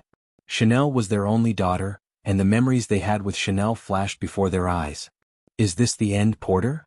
Queen Clarice broke into tears. Words barely escape her mouth. Porter couldn't even give Clarice a few comforting words because he knew there was no way of helping Chanel. If there was a chance of remotely lifting the curse, Noah would have given them hope. Even he told Porter to strengthen his heart and mind and prepare for anything. "Why do the gods want this for us? What did we do wrong? If there was a god, he wouldn't have let this happen to our daughter," Porter said, gritting his teeth. The helplessness he felt turned into anger, and when Clarice talked about the gods, Porter snapped. But little did they know that when they needed a god, the one who arrived to help was the devil. The curtains slowly swayed to the wind as Porter and Clarice felt a cold breeze. Everyone around them darkened as the dim light orbs flickered. At first they thought the wind caused the orbs to flicker. But then, everything grew darker to the point Porter and Clarice couldn't see what was before them. The room turned pitch black. A few seconds later the orbs flickered back to life, giving them just enough light to illuminate a third figure in the room. Porter's pupils shrunk as he saw someone sitting on the other side of Chanel's bed. Porter's warrior instincts kicked in as he quickly rose from the bed. He instinctively reached for the sword and grabbed the side of his waist where he used to have his sword. Queen Clarice's motherly instinct made her pull Chanel close to her. A calm voice resonated through the room when Porter was about to shout out for the guards. "You wouldn't make a sound if you want your daughter to live." The words made Porter's heart skip a beat and prevented him from making a sound. As much as Porter wanted the guards to come running into the room, he wanted to know if there was some truth to the intruder's words. "Show yourself," Porter ordered the intruder. A candle slowly flew past him and hovered beside the intruder. Then the intruder lit the candle with a snap of his fingers. To Porter's shock, the candlelight illuminated the face that terrified everyone, the Dark Lord. Porter's heart almost stopped when he saw the Dark Lord's eyes that glowed like bloodstones. "Dark Lord?" Queen Clarice trembled from head to toe. Her fear of the Dark Lord paralyzed Clarice's body. As Porter was searching for words, the Dark Lord rested his head on his fist and sat on the throne with his leg atop the other. The king and queen had no idea how he managed to enter the castle without raising any alarms. If he wanted them dead, there was nothing to stop them. However, his glowing eyes didn't contain any killing intent within. "Where there is pain, let there be darkness." Porter and Clarice heard the Dark Lord's bone-chilling voice. Their minds were in too much shock to process his words. "I am the only god who listened to your pain and came here to help. Tell me, Porter, will you save your daughter or deny my help and let your daughter die in pain?" The Dark Lord's words sounded slow and deep. Each word struck them like an arrow. If this was any other situation, Porter would have called out the guards and fought the Dark Lord himself despite the obvious results. Still, Porter was a God-fearing man who would rather die fighting evil than serve one to live. However, he couldn't bring himself to refuse the Dark Lord's help when his daughter's life depended on his words. "You have 5 seconds to decide. Your daughter's life is in your hands now," said the Dark Lord. He didn't give them much time to think about anything except Chanel's life. This was the small light of hope they had in days. Everything and everyone failed them, and in 3 days their daughter would die in pain. Any parent at this time would give anyone anything to save their child, and Porter and Clarice were no different. 1. The Dark Lord raised a finger. 2. He raised another finger and continued to count. "Save her," Porter answered him when the Dark Lord reached count 4. 200 million and your teleportation portal. That would be the price for your daughter's life. Porter wasn't surprised because he expected to pay the price when the man before him was the Dark Lord. However, Porter and Clarice felt glad that the price for saving their daughter was gold coins and the portal instead of their souls or anything that would forever bind them to the Dark Lord.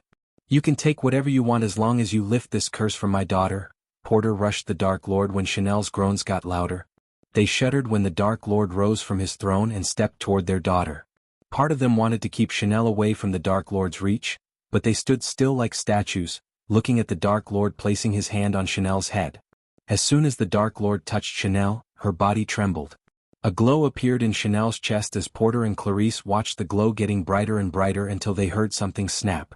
After they heard a sound like a twig break, the Dark Lord took his hand away from Chanel and stepped back. "Father." Porter heard the word he thought he would never hear again. Under his watery gaze, Chanel slowly opened her eyes. Chapter 852 Portal to the Forge. King Porter Forbes and Queen Clarice spent the entire day with Chanel, who was miraculously cured by someone. The ministers were speechless to see Chanel walking out of her room fully healed. The king and queen went with the story that the curse suddenly disappeared from Chanel's soul. As much as the monsters and the nobles doubted Porter's words, they had no other explanation. The possibility of the Dark Lord entering the castle and lifting the curse had never come across their minds. That day, King Porter ordered the servants to prepare a lavish feast, celebrating Chanel's recovery. The evening sun cast long shadows upon Kingdom Kethern. As the slanting rays of the setting sun gave a warm orange tinge to the horizon, the darkness slowly shrouded the rest of the world. Soon, Rosegate was aglow with bright city lights, and the castle stood atop the Jill like a fully decorated Christmas tree. When everyone in the castle returned to their rooms to cultivate and sleep, King Porter and Queen Clarice sat on the edge of their beds, holding each other's hands. They looked exhausted and nervous. Their eyes frantically moved around the room as though they were searching for someone. "Where is he?" Queen Clarice muttered. "He said he would meet us here at midnight," King Porter said. Since Chanel was cured, his eyes looked lively and filled with life. Unlike when he was in Chanel's room, Porter looked like a proper king now, with his hair neatly combed and embroidered royal red robes. Despite the concerns in their hearts, they remained silent, waiting for the Dark Lord. Silence swept across the room, and a wolf's howl in the distance kept them company. Eventually, the light orbs in the room started to flicker just like the orbs in Chanel's room when the Dark Lord arrived. Suddenly, the light radiating from the orbs got snuffed out as darkness completely took over the room. Their hearts shuddered and prepared to meet the Dark Lord. In a blink of an eye, the orbs lit up again. Although King Porter and Queen Clarice expected the Dark Lord to arrive, they still felt a bolt of shock running down their spines when they saw him sitting on a throne made of skulls and bones before them. Their bodies jolted up from the bed as if the bed was on fire. "How is the princess?" Michael asked King Porter and Queen Clarice. They were surprised to hear the humanity in his voice, unlike before. "She is doing good," King Porter answered. "Under any other circumstances, I would have lifted the curse for no payment. But even I have some obligations. As a ruler, I think you would understand," said Michael. They lived long enough to apprehend whether someone was speaking from their heart or just tallying through the teeth. Hence, his words actually surprised both the Queen and King because they sounded genuine. "Please take this." King Porter slowly removed the space ring from his finger and extended it toward the Dark Lord. The ring ascended into the air, floating toward him. Michael quickly took a look inside the space ring and saw stacks of gold coins. The system scanned the space ring and confirmed the amount inside, 200 million. "I ordered my men to leave the portal room as you said," said King Porter. After seeing Chanel laugh once again when he thought they had lost her, King Porter didn't regret making a deal with the Dark Lord at all. Deep down, they felt grateful to the Dark Lord because if it wasn't for him, Chanel would never have been cured. It was he who answered their prayers. So no matter what the world said about him, to them he was a man who saved their daughter. Besides, he just asked for 200 million and a portal which was practically nothing to a king. The only problem was King Porter had to deal with the generals and the ministers about the sudden disappearance of the portal. He just hoped the Guardians or Noah wouldn't become suspicious of his dealing with the Dark Lord. Aladir and his minions were dismantling the portal and teleporting the parts as they were speaking. Instead of building a new portal that would cost 300 million, Aladir suggested Michael get an existing one. Then he could modify the portal to connect the castle to the forge using the copper ring left behind by the past Dark Lord. Luckily for Michael, King Porter had recently built a teleportation portal with the help of Ice Fair Duke. "Just remember one thing, King Porter, every coin has two sides. Do not believe everything you hear," said the Dark Lord, rising from his throne. He strolled to the wind with his hands stuffed in his pants pockets. "What should we do if the elf wants to harm Chanel again?" asked Queen Clarice. Since the Dark Lord was kind enough to lift the curse, she hoped he would discreetly do something about the elves. But what she really wanted was for the elf who cursed Chanel to die because as long as the elf was alive, Chanel's life would always be in danger. As a mother and a queen, she had to protect Chanel, even if that meant striking another deal with the Dark Lord. "You should ask this to Noah. He will deal with the elves. As much as I'd like to rip apart the elf who cursed the princess, it's better for Noah to deal with them instead of me, because the less I involve in your lives the better," said Michael. Dealing with the elves was not a big matter to Michael. In fact, he had multiple ways of dealing with them. Option number 1, he could put a hit on the elf with Arya. Option number 2, he could ask the Empress herself to keep the elves in check. But instead of choosing the first two options, Michael went with option number 3, let Noah deal with the elves, which would undoubtedly lead to Noah pissing off the elves. As a result, Noah would become an enemy of the elves, and the more enemies he had, the better for Michael. Down the road, Michael could even team up with the elves in the battle against Noah. They say I am evil, but I never tortured a girl before her parents' eyes and intended them to see their daughter slowly die, Michael shrugged. Anyways, if I were you, I'd keep Chanel out of R and seek the Guardian Guild's help. Elves are vengeful creatures. You should be more careful dealing with them in the future. With a flick of his wrist, Michael took out a card with the skull embossed in the center.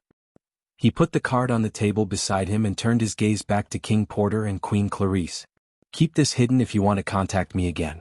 But if you don't feel like it, throw it away, said Michael. Michael was about to use the runic teleportation to leave the castle when King Porter stepped forward. Dark Lord, Porter called out to Michael. Thank you. When Michael turned around, King Porter lowered his head. We are grateful for what you did for our daughter, Queen Clarice slowly said. You're good people. You don't deserve such punishment. As he said, Michael willed the system to teleport him back to the Dark Castle, leaving Queen Clarice and King Porter behind. After he left, the throne vanished into thin air as King Porter and Queen Clarice exhaled heavily. Back in the castle, Elidor was running back and forth inside an empty hall that was still reeked of fresh wood and marble. Grand chandeliers lit the room brightly and illuminated the giant circular portal in the center of the room. The portal's outer structure was made of pure silver, and the dwarves built the steps with marble. At that moment, Elidor was busy carving runes on the silver ring while the copper ring Michael gave him was lying on the floor. You are back. Elidor noticed Michael entering the room and stopped what he was doing. Seeing the proud elf bow toward him despite his busy work was surprising to Michael. When Michael approached the portal, he noticed the runes dimly glowing and pulsating energy. So everything went well? Asked Michael. The portal hall was empty as you told us. I assume King of Kethern won't become a problem for us in the future?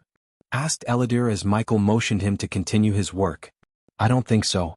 You know, the queen asked me if I could help them with the elf situation. Michael talked to Elidor while the elf was carving runes on the portal. What did you tell her? They all hate and loathe you until they need your help, huh? Elidor snickered. I said let Noah deal with the elves. It's his job as the supreme guardian to keep his people safe. Besides, I have a feeling Noah would piss off the elves and make an enemy out of them like he always does. Michael chuckled. As long as Andreas is with him, we cannot predict Noah's behavior. The Andreas I know is a rebel and a man with an iron will. If he sets his mind to do something, he will do it no matter what. Suppose he wasn't there 3,000 years ago, we could have destroyed the great 8 clans in a few weeks. That bastard ruined everything, Elidor snarled. I wasn't there 3,000 years ago, was I? I would like to see him try that again. Michael cracked his fingers. After we finish the portal, we should go to the forge and complete our new weapon for Big Bertha, said Michael. I looked into the design and came up with the necessary runes. But those runes require a huge amount of energy. At one point, you have to come up with an alternative for arch-energy crystals. One problem at a time, Elidor. We still haven't mined a quarter of the crystals in the mountain, said Michael. As far as Michael was concerned, Mugashuka's energy radiation would continue to form crystals in the Stormville mountain, and that Hydra wasn't going anywhere soon. So Michael didn't need to worry about the arch-energy crystals running out. Chapter 853 Forging the Torpedoes. Elidor and Michael spent an entire day working together to finish the portal. They lost track of time and ignored everything that happened outside the hall.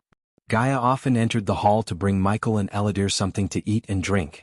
Other than that, Michael received no visitors. Rather, Gaia took care of everything.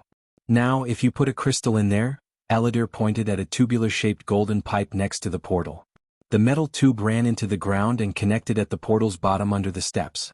It was Michael's task to build an intricate mechanism that turned arch-energy crystals into pure energy that could be used to activate the portal. No one needed the mechanism outside the southern continent since the atmosphere itself contained pure arch-energy, and the runes could harness this energy. Considering the southern continent's atmosphere had no arch-energy, Michael had to build such a device.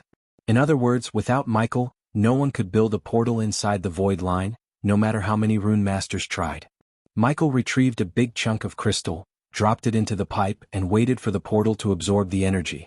The metal pipe vibrated, letting out a purr. White smoke slowly escaped the metal pipe as Michael sensed an intense heat radiating from the pipe. It's working, Elidor said when he noticed the runes began to glow on the metal ring around the open space where the vortex was supposed to appear. These intricate symbols began to glow brighter and brighter until Michael felt the space around him distort. It was like an invisible magnet pulling him closer. With a suppressed boom, a crimson-red vortex appeared within the ring in a blink of an eye. "Let's bring some creature and send it through the portal first," Elidor said. But he was too late to realize Michael had already dashed into the portal. When Michael entered the vortex, everything went dark for a split second, and then the scenery around him changed.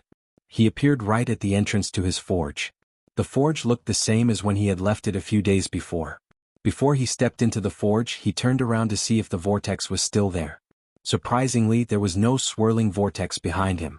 Instead, all he could see was a glowing rune on the wall. Michael instinctively placed his hand on the rune that resembled a swirl. The moment he touched the rune, the wall trembled.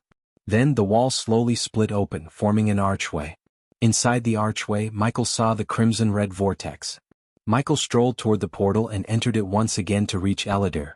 "That was dangerous," Elidor snarled when Michael stepped out of the portal. "We are the best at what we do. So I didn't have to worry," Michael shrugged. Besides, the system would have warned him if the portal led to somewhere else than the forge. "Follow me. The forge awaits," said Michael. Elidor followed Michael into the portal and stepped into the demon's grave for the first time in his life. The forge welcomed Elidor with its scorching heat. Elidor didn't even spend a few seconds in the forge as he began to sweat bullets. As soon as Michael entered the forge, he removed his long coat and the full-sleeve shirt he wore beneath. "Why is it so hot here?" The heat he felt was nothing like he had ever felt. It was like someone put him inside a boiling cauldron. On top of that, the furnace wasn't even burning. Michael chuckled, seeing Elidor getting drenched in his own sweat. "We are inside a volcanic mountain. Take a look at this." Michael walked to the furnace and pulled the lever as the golden lava oozed into the furnace through the pipes hanging above. "What do you mean a volcano?" asked Elidor. "Come with me." Michael walked out of the forge and headed outside to show Elidor where they were. Elidor followed him through a dark, narrow corridor until they reached a dead end. What he thought was a dead end turned out to be a door when the Dark Lord placed his hand on the wall. The moment Michael opened the door, an intense scorching heat wave brushed past Elidor, almost burning his hair. "Careful," said Michael, shielding Elidor from tripping down the narrow path and falling down right into the bubbling lava. Now Elidor realized what he meant by inside a volcanic mountain. "As I said before, I cannot fly in the demon's grave. So to get up there we need to climb." Michael pointed at the top of the mountain. "But if you do not want, we can return to the forge." Michael knew although Elidor was inside the body of a half-elf, he still behaved like a dark elf who was extremely sensitive to dry or hot weather. The last thing Michael wanted was to hear Elidor bitch about climbing the mountain. However, Elidor surprised Michael with his answer. "I am not a delicate young flower. Of course I want to climb." "Follow my lead if you can, Dark Lord." Elidor snickered and started to climb the wall like he was an expert mountain climber. "I didn't expect that." Michael's brows arched up, looking at the elf crawling up the wall without slowing down. He was not going to lose to an elf in mountain climbing, so Michael started to climb as fast as he could. Elidor was surprisingly fast, but Michael was faster than him. With a few leaps and jumpers, Michael reached the top and extended his arm to help Elidor reach the top. "Where did you learn to climb like this?" Michael asked Elidor as the elf grabbed Michael's hand and reached the top. When Elidor was about to answer Michael, he saw the vast open world of Demon's Grave. The sight of red skies, thunderstorms and smoky air stunned Elidor to the core. On top of that, Elidor saw the Colossus bull in the distance and his jaw dropped. "What in the hell is that?" Elidor asked, looking at the bull. "Something we don't want to mess with," said Michael. Elidor's gaze swept across the vast land. The demon's grave looked more terrifying than he had previously imagined. He felt lucky Sky Hall prisoned him in the Ukulun realm. At least he had a beautiful place for sightseeing. Almost half an hour later, Michael and Elidor returned to the forge and started working on their next project, the torpedoes. Elidor stepped outside the forge and into the dark castle to get everything they needed from the storeroom. Then, Elidor returned to the forge to see Michael starting the furnace. When he thought the temperature couldn't go any higher, the furnace surprised Elidor with its scorching heat lava. Michael put the metal ores into a large cauldron and hung it above the lava. Because they weren't dark metal ores bought from the system, the hot lava provided more than enough heat to melt them into hot gooey goodness. While Michael was working near the furnace, Elidor studied the invisible runes around the forge. To others, the runes were invisible, but to him, they glowed as bright as stars in the midnight sky. The more runes he saw, the more he realized the similarity with his own work. To be more precise, they were his work. The runes were almost everywhere: the tables, walls, ceiling and pipes. Everywhere he turned he saw runes. This whole forge was a beautiful mix of runes and intricate contraptions, just like the portal. The forge was a symbol of friendship between the Dark Lord and Eladir, the elf who stood by the Dark Lord's side till the last day when he reset the entire universe. As Eladir was studying the runes, Michael grabbed a 5-meter-long and 3-meter-wide metal pillar, created a mold in the shape of a cigar using the dark beams, and poured the melted metal into the mold. Michael let the metal cool down and take the desired shape.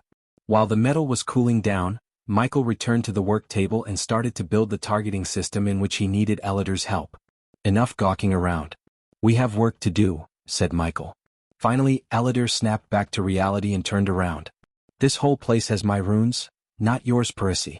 They belong to the past you, said Michael. I wonder what else they left behind. Judging by the complexity of each rune, I must have learned quite too much. No shit. We designed an array to reset the entire universe. So yeah, you did learn too much. Michael rolled his eyes. You can admire your work later. Now come here and help me with this, Michael ordered Eladir. Then the two of them continued to build the torpedoes while discussing their past versions. Building torpedoes were two-man's job. First, Michael as a blacksmith had to build the outer shell and fill it with explosive materials. The second task fell on Eladir's shoulder as he had to engrave runes inside and outside to enhance the explosion's power upon contact as well as to harness the power of arch-energy crystals. It's done. After almost an hour later, Eladir heaved a sigh of relief and motioned Michael to see the torpedo on the table. On the outside, the torpedo looked like nothing more than a 1-meter-long cigar with fins at the end. The outer shell was built with metal and engraved with intricate runes which were barely visible to the naked eye. On contrary to how it looked, the torpedo was heavy as a boulder. Eladir had to use all his strength to roll it around.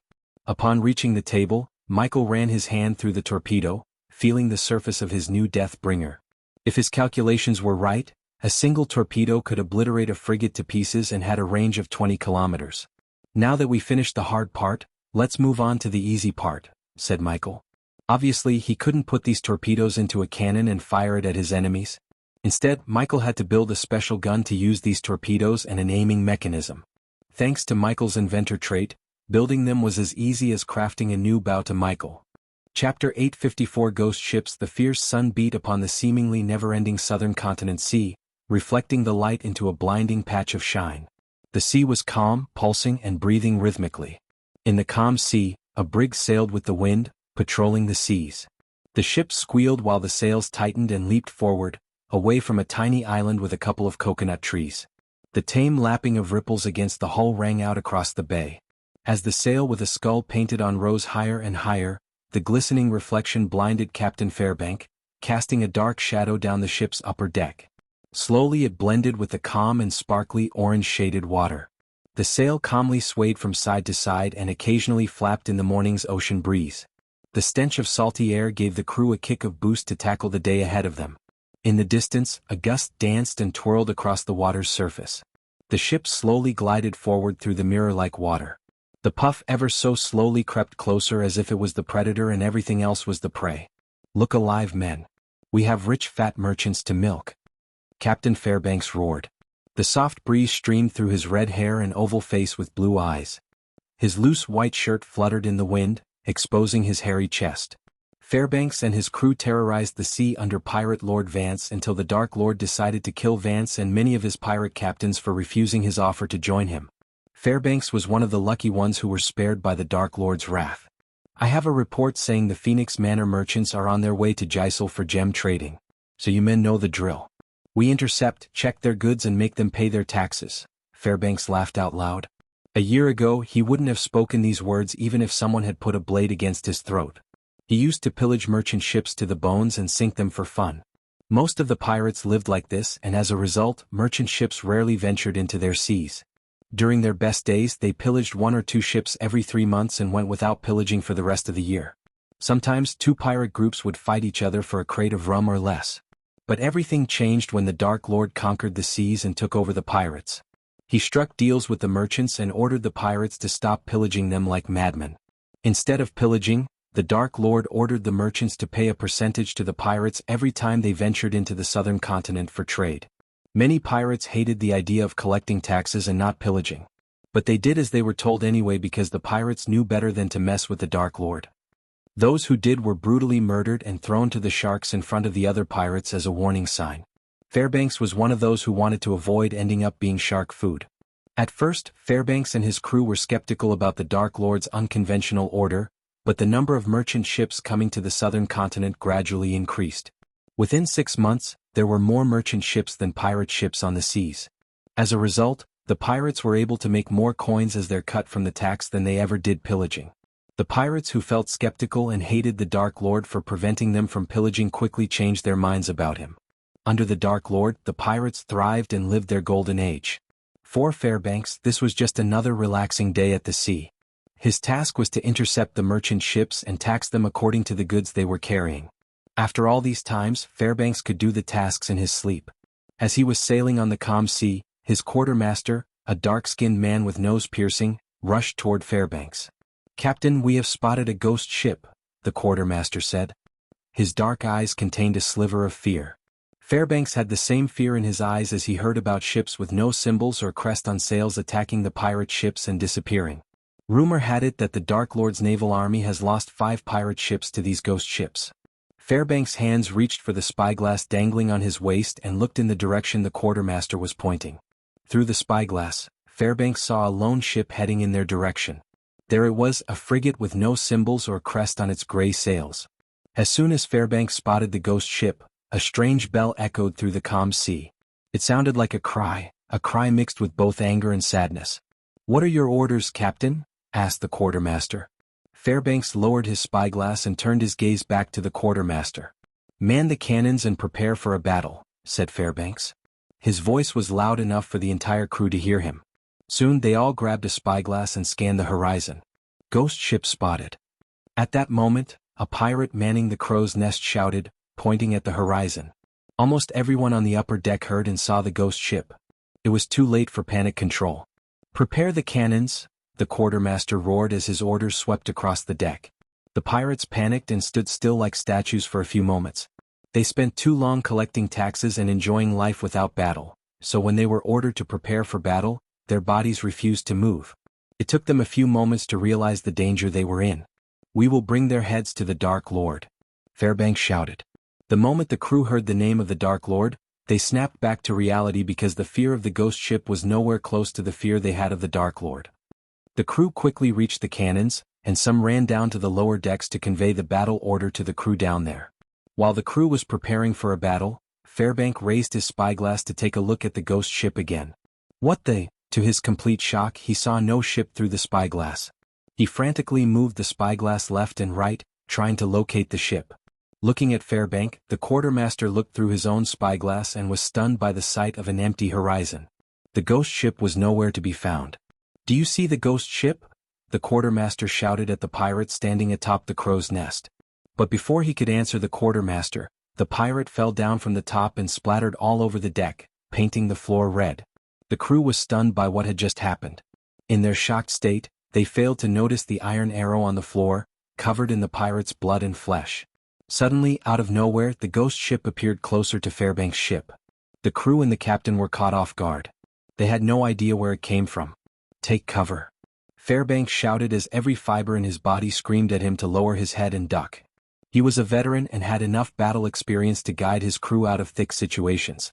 However, his battle experience was overwhelmed by the sheer power of the ghost ship. All the 50 cannons on one side of the hull exploded at the same time and bombarded Fairbanks' brig. 9 out of 10 times, a brig had no chance of winning against a frigate. Unfortunately for Fairbanks, his ship was too close to the frigate and unprepared for return fire. Fairbanks ducked down and held the helm as tight as he could. When he slightly raised his head, he saw his quartermaster stumbling around the deck with a large hole in his chest. One of the cannonballs went straight through his chest. Blood oozed out of his mouth, and before the quartermaster could hit the ground, another cannonball took his head clean off. A loud whistling sound kept ringing in his ears, preventing him from thinking straight. Most of the crew were either thrown off the deck or dead by the cannon fire. When the ghost ship was reloading its cannons, Fairbanks stood up and rotated the helm as fast as he could. The ship had taken too much damage. The mainsail poles were barely standing, and 1 or 2 cannonballs fire away from breaking down. As a captain, it was his task to save the ship and the rest of the crew. He frantically rotated the helm to sail away from the frigate. While trying to escape, Fairbanks looked at the ghost ship and saw the hostile crew. They were all dressed in some kind of silver robes with pointy hats. None of their faces were exposed as they covered themselves from head to toe. "Full sail!" Fairbanks shouted. He knew it was too late for them to return fire. The only hope they had was escaping the frigate before it reloads its cannons. Boom. Out of nowhere, a giant arrow hit the front deck and split open the brig in half. Fairbanks failed even to see where the arrows were coming from. More arrows rained down upon the deck, impaling everyone and everything. With the front half slowly sinking down, there was no chance for Fairbanks to escape the frigate that had almost finished reloading its cannons. "I am not going down without a fight," Fairbanks roared as he unsheathed his cutlass. He ran toward the rope they used to board the hostile ships and tried to swing to the frigate. He could have escaped if he had let go of the rope and jumped into the water. However, he was a pirate through and through. He may have let go of pillaging, but he would never die without putting up a fight. When he was about to land on the deck, he heard another volley of explosions. Suddenly, everything turned dark around him. The last thing he remembered was a sharp pain in his head, then his whole body felt light. Chapter 855 New Weapon for Big Bertha. Meanwhile, back in the forge, Michael finished forging everything he needed to use the torpedoes and prepared to leave. He put out the fire in the furnace while Eladir put the torpedoes in the space ring. To snuff out the flames, Michael had to pull the lever beside the furnace down. As soon as he pulled it down, a chilling stream of frost fired out of the ancient ice core and put out the flames. "Let's go," Michael said. Eladir nodded and walked toward the portal to leave the forge. After they entered the portal, a strange sensation ran through their bodies. The sudden drop in the temperature affected their bodies and minds. It took Eladir a few moments to feel normal. On the other hand, when they stepped out of the portal, Michael saw Gaia was waiting for them with Azazel. "We have a situation," Gaia creased her brows. She didn't even bother to inquire with them about the portal or the forge. Michael knew something was amiss. "What happened?" Michael asked. "Do you remember the ghost ships that's been attacking our ship in the southern continent?" Gaia asked Michael as he nodded. Corey complained about these ships at the gathering. Apparently, these ships were using hit-and-run tactics with the backup of killing themselves in case someone managed to capture them. Before leaving for the demon's grave, Michael ordered Corey to get to the bottom of it and unwrap the mystery behind those unknown ships. But judging by the look on Gaia's face, he could tell these ships had appeared once again. "They sank one of our ships a few minutes ago," said Gaia. "You should see this, my lord." Azazel handed over the tablet-sized mirror in his hand to Michael. The mirror flickered for a moment before showing Michael a calm sea from the point of view of someone near the rudder. "Captain, we have spotted a ghost ship." Michael saw a dark-skinned man in the mirror. "After a few attacks, Corey asked me for spiders so she could monitor every captain under her command." Gaia explained to Michael why the ship captain was wearing a spider. He totally focused in the mirror, searching for the ghost ship. "Ghost ship spotted." Michael saw the pirate atop the crow's nest pointing at the horizon. Soon, the pirate captain turned his gaze toward the direction the pirate pointed. "Get to the good point," said Gaia and slid her fingers through the mirror as the feed in the mirror played faster. She removed her hands from the mirror when a gray ship sailed beside the pirate captain's ship. The feed was not stable as he was covering down from cover. Still, Michael was able to pause the feed and take a clear look at the hostile ship. This frigate in the mirror had a grayish hull, sails with no crest or emblem, and a crew completely covered from head to toe. If Michael wasn't a blacksmith, he would have missed the complex build of the ship. Although it looked like a typical frigate, the ship was built differently. For example, the hull had tiny holes the size of a fist under every hull cannon. On top of that, the cannons on the upper deck were different from typical cannons. They were built in a rectangular shape instead of a conical shape. "I am not going down without a fight." Michael saw the pirate captain standing up and running toward the rope despite the bombardment. He grabbed the rope, swinging toward the ghost ship. The feed distorted in the mirror before everything turned blue. "When did this happen exactly?" asked Michael. 5 minutes ago. Big Bertha was sailing nearby, so I ordered them to head to the ambush location," said Gaia. Her eyes glimmered with killing intent, and one could literally feel the cold, murderous aura around her. "They will pay for what they did," Michael calmly said. He extended his palm toward Eladir as the elf removed the space ring containing the torpedo from his finger and placed it on Michael's palm. Without uttering a word, Gaia stepped closer to him and waited for him to activate the teleportation. Thanks to the runic teleportation, Michael was able to directly reach the Big Bertha in a blink of an eye. Full sails, full sails. Short was running around Big Bertha's upper deck, ordering his crew around. As a quartermaster to the temporary captain of Big Bertha, Corey had quite an authority among the pirates. Shorty didn't earn his position by simply being cute or bootlicking but through his hard work. Michael and Gaia were impressed when he completely stopped drinking and cultivated diligently for the past year. The Olympus around Shorty's wrist was a symbol of his hard work and a painful reminder to anyone who dares to mess with him. Usually, the Big Bertha would be anchored at Corey's island and rarely sailed the seas. However, when Corey heard about another attack in the Dark Queen's order, she sailed to where the ambush happened. Since they were alone, Gaia hoped the ghost ships might try to attack Big Bertha. Unlike Fairbank's crew, the Big Bertha crew was trained to be on guard always. Among the pirates, they lived the longest and had the most battle experience. Coupled with Corey's talents in the rudder, Big Bertha could be ranked as one of the most powerful ships in the world. "Captain, I can see some debris on the water," Shorty came running to Corey and said. "Lower the sails." Corey's order surprised Shorty and the crew. They were certain that Corey would order them to raise the sails to gain maximum speed. But on the contrary, she ordered them to lower the sails. Despite the shocking order, Shorty nodded as the crew pulled down the ropes, lowering the black sail with a crimson-red skull painted on the center. The ship gradually lost its speed, and since the wind was against them, they almost came to a halt. Meanwhile, the crew loaded the cannons and the mortar on the front of the deck. Once they could see the ghost ship, they would bombard it with all the firepower they had. As they slowly sailed toward the sea, where Corey noticed black smoke emanating, Big Bertha sailed toward the debris at a snail's pace. Suddenly, Corey felt a strong gust of wind blow past her. She quickly turned around to see the Dark Lord appear out of thin air with the Dark Queen. "My lord, my lady," Corey quickly bowed toward Michael and Gaia. "Captain is on board." Shorty roared as he ran toward Michael and Gaia. He smiled from ear to ear looking at them. Michael acknowledged Shorty with a friendly nod. Corey was about to say something when Michael ascended into the air and landed on the crow's nest. "Let's see where you are," Michael muttered to himself as his pupils shrunk to the size of a tiny dot. His perception swept across the sea. Michael closed his eyes for a moment, focusing on the environmental scanning. A few seconds later, Michael's eyes abruptly opened. He slowly turned around to see a ship far away on the horizon. The ship was too far for normal eyesight or even for the spyglass. But Michael could see the ship sailing with no crest or symbol on its sails. It was the same ship that sank Fairbank's ship. There was no doubt in Michael's mind. Michael's eyes completely turned pitch black, and then his pupils glowed like rubies for a moment. "Turn around the ship and sail to the southwest," Michael's voice echoed through the ship. Following Michael's order, Gaia ascended into the air and floated to Michael's side. "Did you find it?" asked Gaia, her eyes glimmering with intense murdering intent. Michael nodded.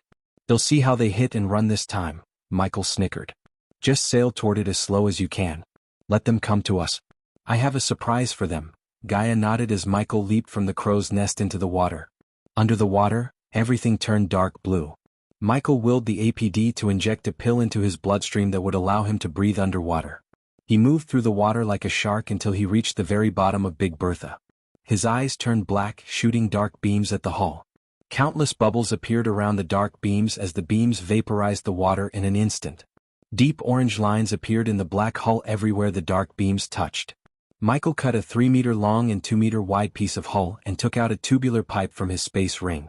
The silver metal pipe perfectly fitted into the hole Michael had just carved out. After placing the pipe into the hole, Michael closed the hole once again with the wood and swam to the other side to repeat the same process.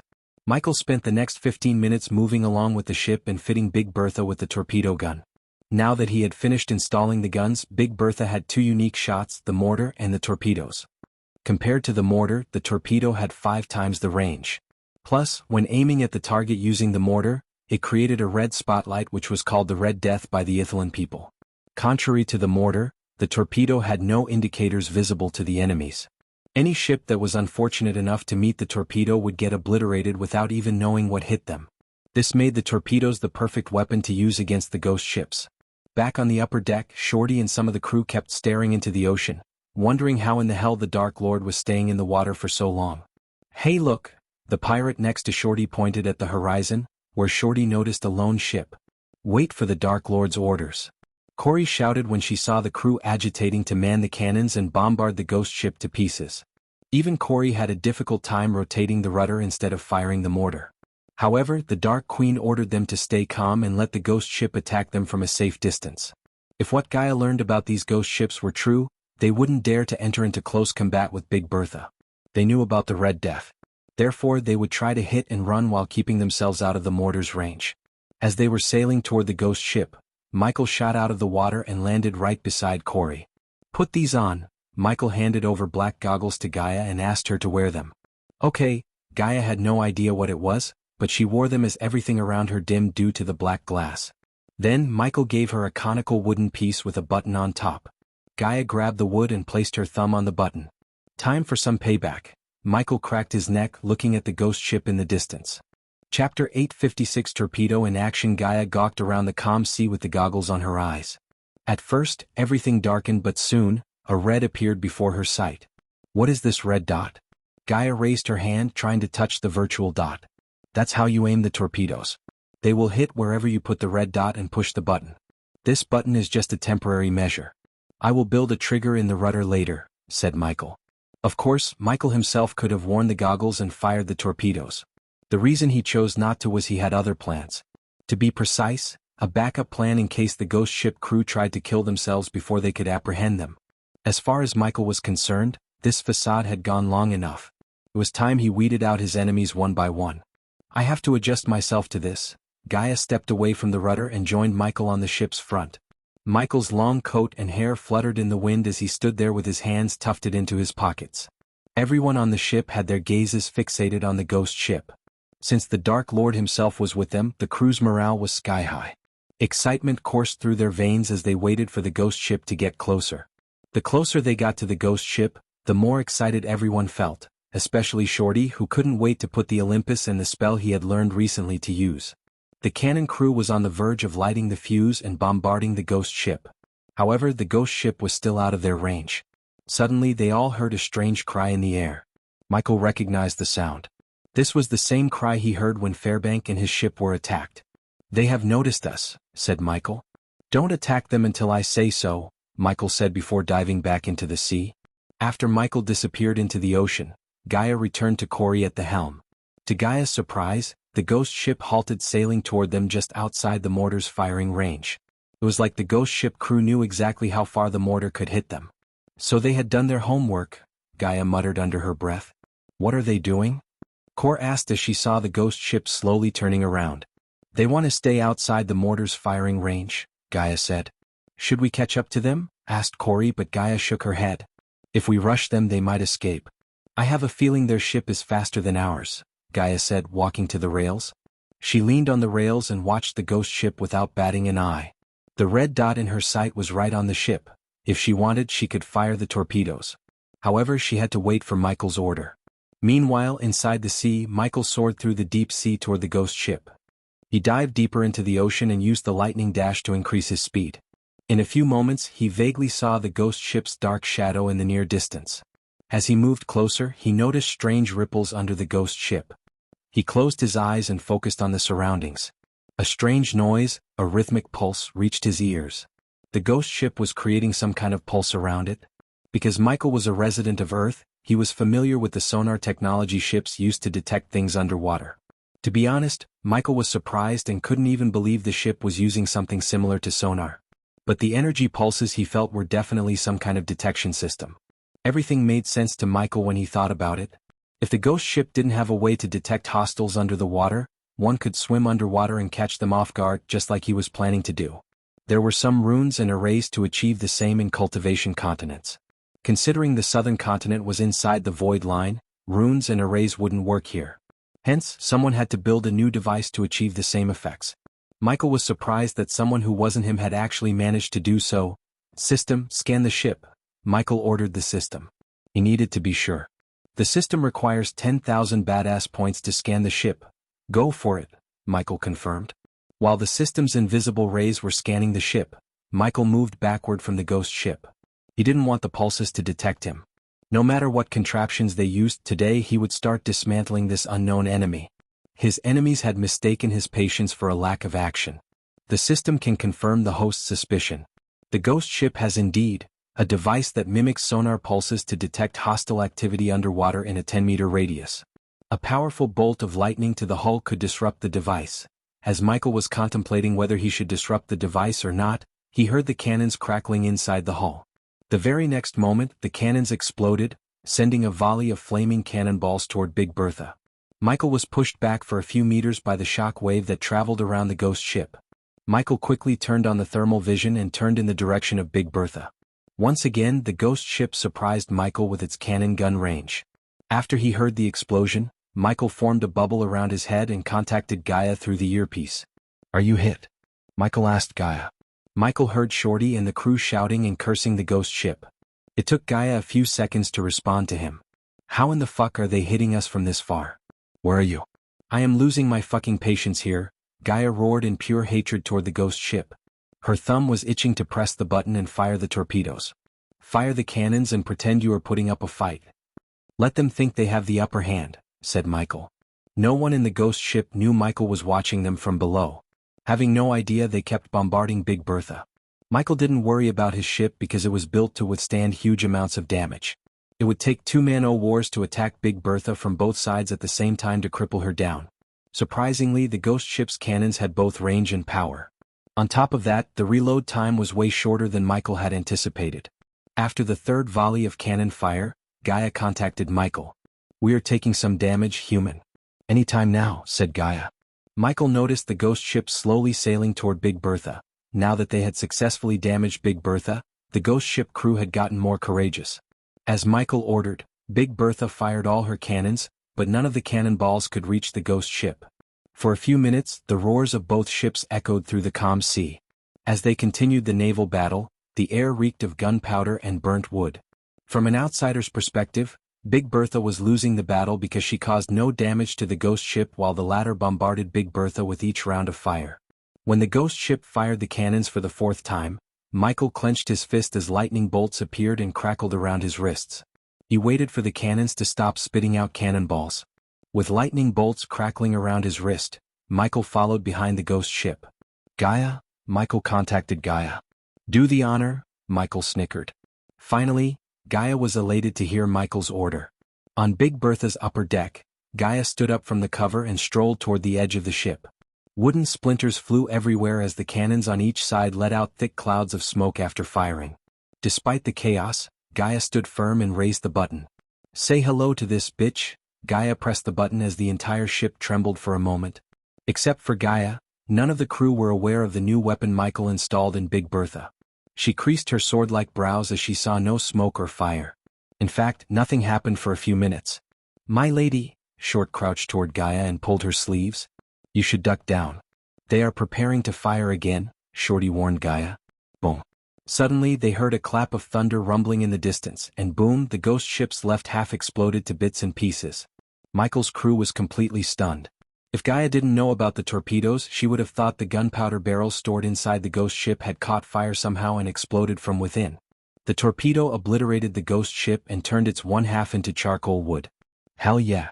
Shorty bounced up and down in pure joy. But Gaia wasn't as happy as the crew. Instead, she focused on the calm sea around the burning ghost ship. "Anytime now," she mumbled under her breath. As she expected, Michael shot out of the water like a whale on drugs and landed straight beside the ghost ship's captain. The crew atop the ghost ship was in chaos. They ran around like headless chickens in their weird gray robes. When Michael landed on their ship, they were completely caught off guard. The man in front of the rudder reached for his sword, only to get stabbed in the neck with an injection. His body froze as he fell down on the deck. Then Michael turned his focus to the rest. The moment Michael's gaze swept across the deck, an invisible force snuffed out the flames and darkened the ship.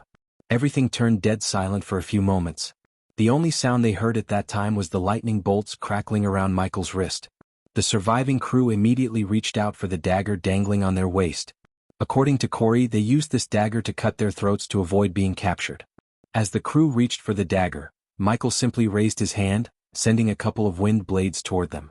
The next moment, several heads flew in the air as blood sprayed out of headless bodies. From the beginning, Michael had no plans to take everyone hostage but one, the captain. As for the others, they could go to hell and wait for the others. Chapter 857. Drawing the Dark Lord's attention in a blink of an eye, Michael removed their heads clean off. Blood was everywhere as some of the headless bodies stammered around the deck before collapsing down into the water or to the floor. The half of the ship Michael stood on was slowly sinking into the water. He grabbed the captain by his collar and dragged him down the stairs and into the captain's cabin. Although Michael's instincts told him that he wouldn't find a thing inside, he still wanted to make sure before the ship completely sank into the water. Michael turned the knob, but the door didn't even budge. Without a second thought, Michael kicked the door as it crumbled down like a withered piece of wood. When the door was broken down by Michael, an empty dark room with a table and a few chairs welcomed him. For a captain's cabin, it was completely empty, without a single parchment or a piece of paper except for the Mao on the table. Michael strolled toward the table, dragging the ghost ship captain. The floor creaked as Michael felt the ship tilting to a side. He quickly ascended to the air to keep himself balanced. The salt water rapidly made its way to the cabin through the cracks, speeding up the sinking process. Michael quickly grabbed the map on the table and flew out through the door. But before he flew away from the sinking ship, Michael hovered toward the main sailing pole that slowly tilted to the side and was on the verge of completely falling down. He grabbed a silver box attached to it. The box had a handle on top and was engraved with numerous runes and designs. With the box and the ghost ship captain, Michael flew straight to Big Bertha. Suddenly Michael stopped in midair. Gaia felt something was wrong when she saw him suddenly stop flying, so she came to his side. "Take him in this box to the castle." Michael's voice had a bit of seriousness. Hence, Gaia didn't ask him any further questions at the moment and took out a teleportation scroll from her space ring. She then grabbed the ghost ship captain by his collar and the box and activated the teleportation scroll. As Gaia vanished into thin air, something flew straight toward Michael. It was an arrow big enough to impale a dragon. The arrow was at least 6 meters long and as thick as an average man's hand. When it was just a few inches away from his head, Michael caught the arrow as another arrow shot out of him from above. Michael caught the second arrow as easily as he caught the first one. When the third one soared through the air toward him, Michael's eyes turned pitch black before dark beams shot out and burnt the arrow to oblivion. Then, Michael rose above the clouds at full speed, leaving an afterimage of himself that lasted for a few moments. Michael flew through the cluster of white clouds and found himself floating in a blue sky. Below him, the clouds stretched as far as one could see like a floor made of white cotton candy. Then another arrow shot out from the clouds, only to get obliterated by Michael's dark beams. Michael indeed noticed these arrows obliterating Fairbank's attempt to escape the battle via the mirror. Even when Michael was underwater, he scanned for the second ship but found none. Hence, Michael was led to believe the second ship or the thing responsible for the arrows left the area, out of his environmental scanning range. To be honest, Michael was surprised when he suddenly sensed something above him. Floating above the clouds, Michael activated his thermal vision and finally saw a ship the size of a typical fishing boat hovering in the air with a couple of men atop. They were using a giant ballista to fire these big arrows. This was another freaky invention he saw today. Not that the ballista itself surprised Michael, but the fact someone had built it to fire arrows from a mile afar surprised him. For him, the ballista or the sonar wouldn't be a problem at all. The same couldn't be said for his army. With 100 or so ballistas like this, one could take on an army and completely obliterate them. He wanted to find the root of this problem before it grew into a giant headache for him and his army, especially if they could fly above the ground and target the army on the ground. Michael cast the lightning dash spell, flew straight to the flying ship, and saw 2 men dressed in white fur coats and metal armor operating the ballista. With Michael's black robes, he stood out among the white clouds. The 2 of them were stunned to see the Dark Lord up close. As soon as they saw him, they reached for the daggers to cut their throats. They didn't even try to fight the Dark Lord because they knew there was no point in fighting him. Michael was disappointed to see them try to kill themselves. Without giving them the pleasure of a quick death, Michael dashed at them and landed right beside them in a blink of an eye. "Nice ballista," said Michael before grabbing their throats. He looked at the daggers in their hands as dark beams shot out of his hands and cut off their wrists. Blood sprayed out of their wrists. Still they didn't cry or shout. Instead, all Michael heard was muffled groans. He couldn't see their faces through the conical mask they wore, resembling a Halloween ghost costume. "Let me see your pretty faces." Michael headbutted one guy in the face and put him down. Then he pulled out the mask from the other one. An elf? Michael was surprised to see the pointy ears of the man. At that time, the one who was knocked down stood up back to his feet. The man tried to stop Michael from removing his mask, but Michael was too fast for the man to react in time. Michael expected to see an elf behind the mask, but to his surprise, the man behind the mask was a beast man. His face was completely covered in fur and resembled a puma. An elf and a beast man working together. "Now I have seen it all," Michael snickered. Michael's hold around their throats tightened as he expected them to scream.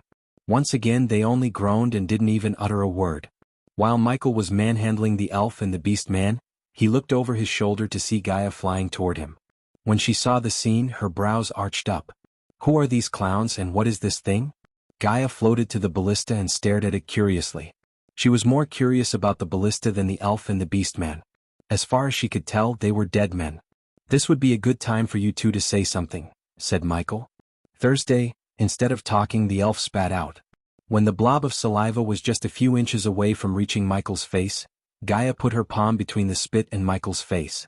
The blob of saliva hit her palm. The next thing the elf remembered was a sharp pain in his face.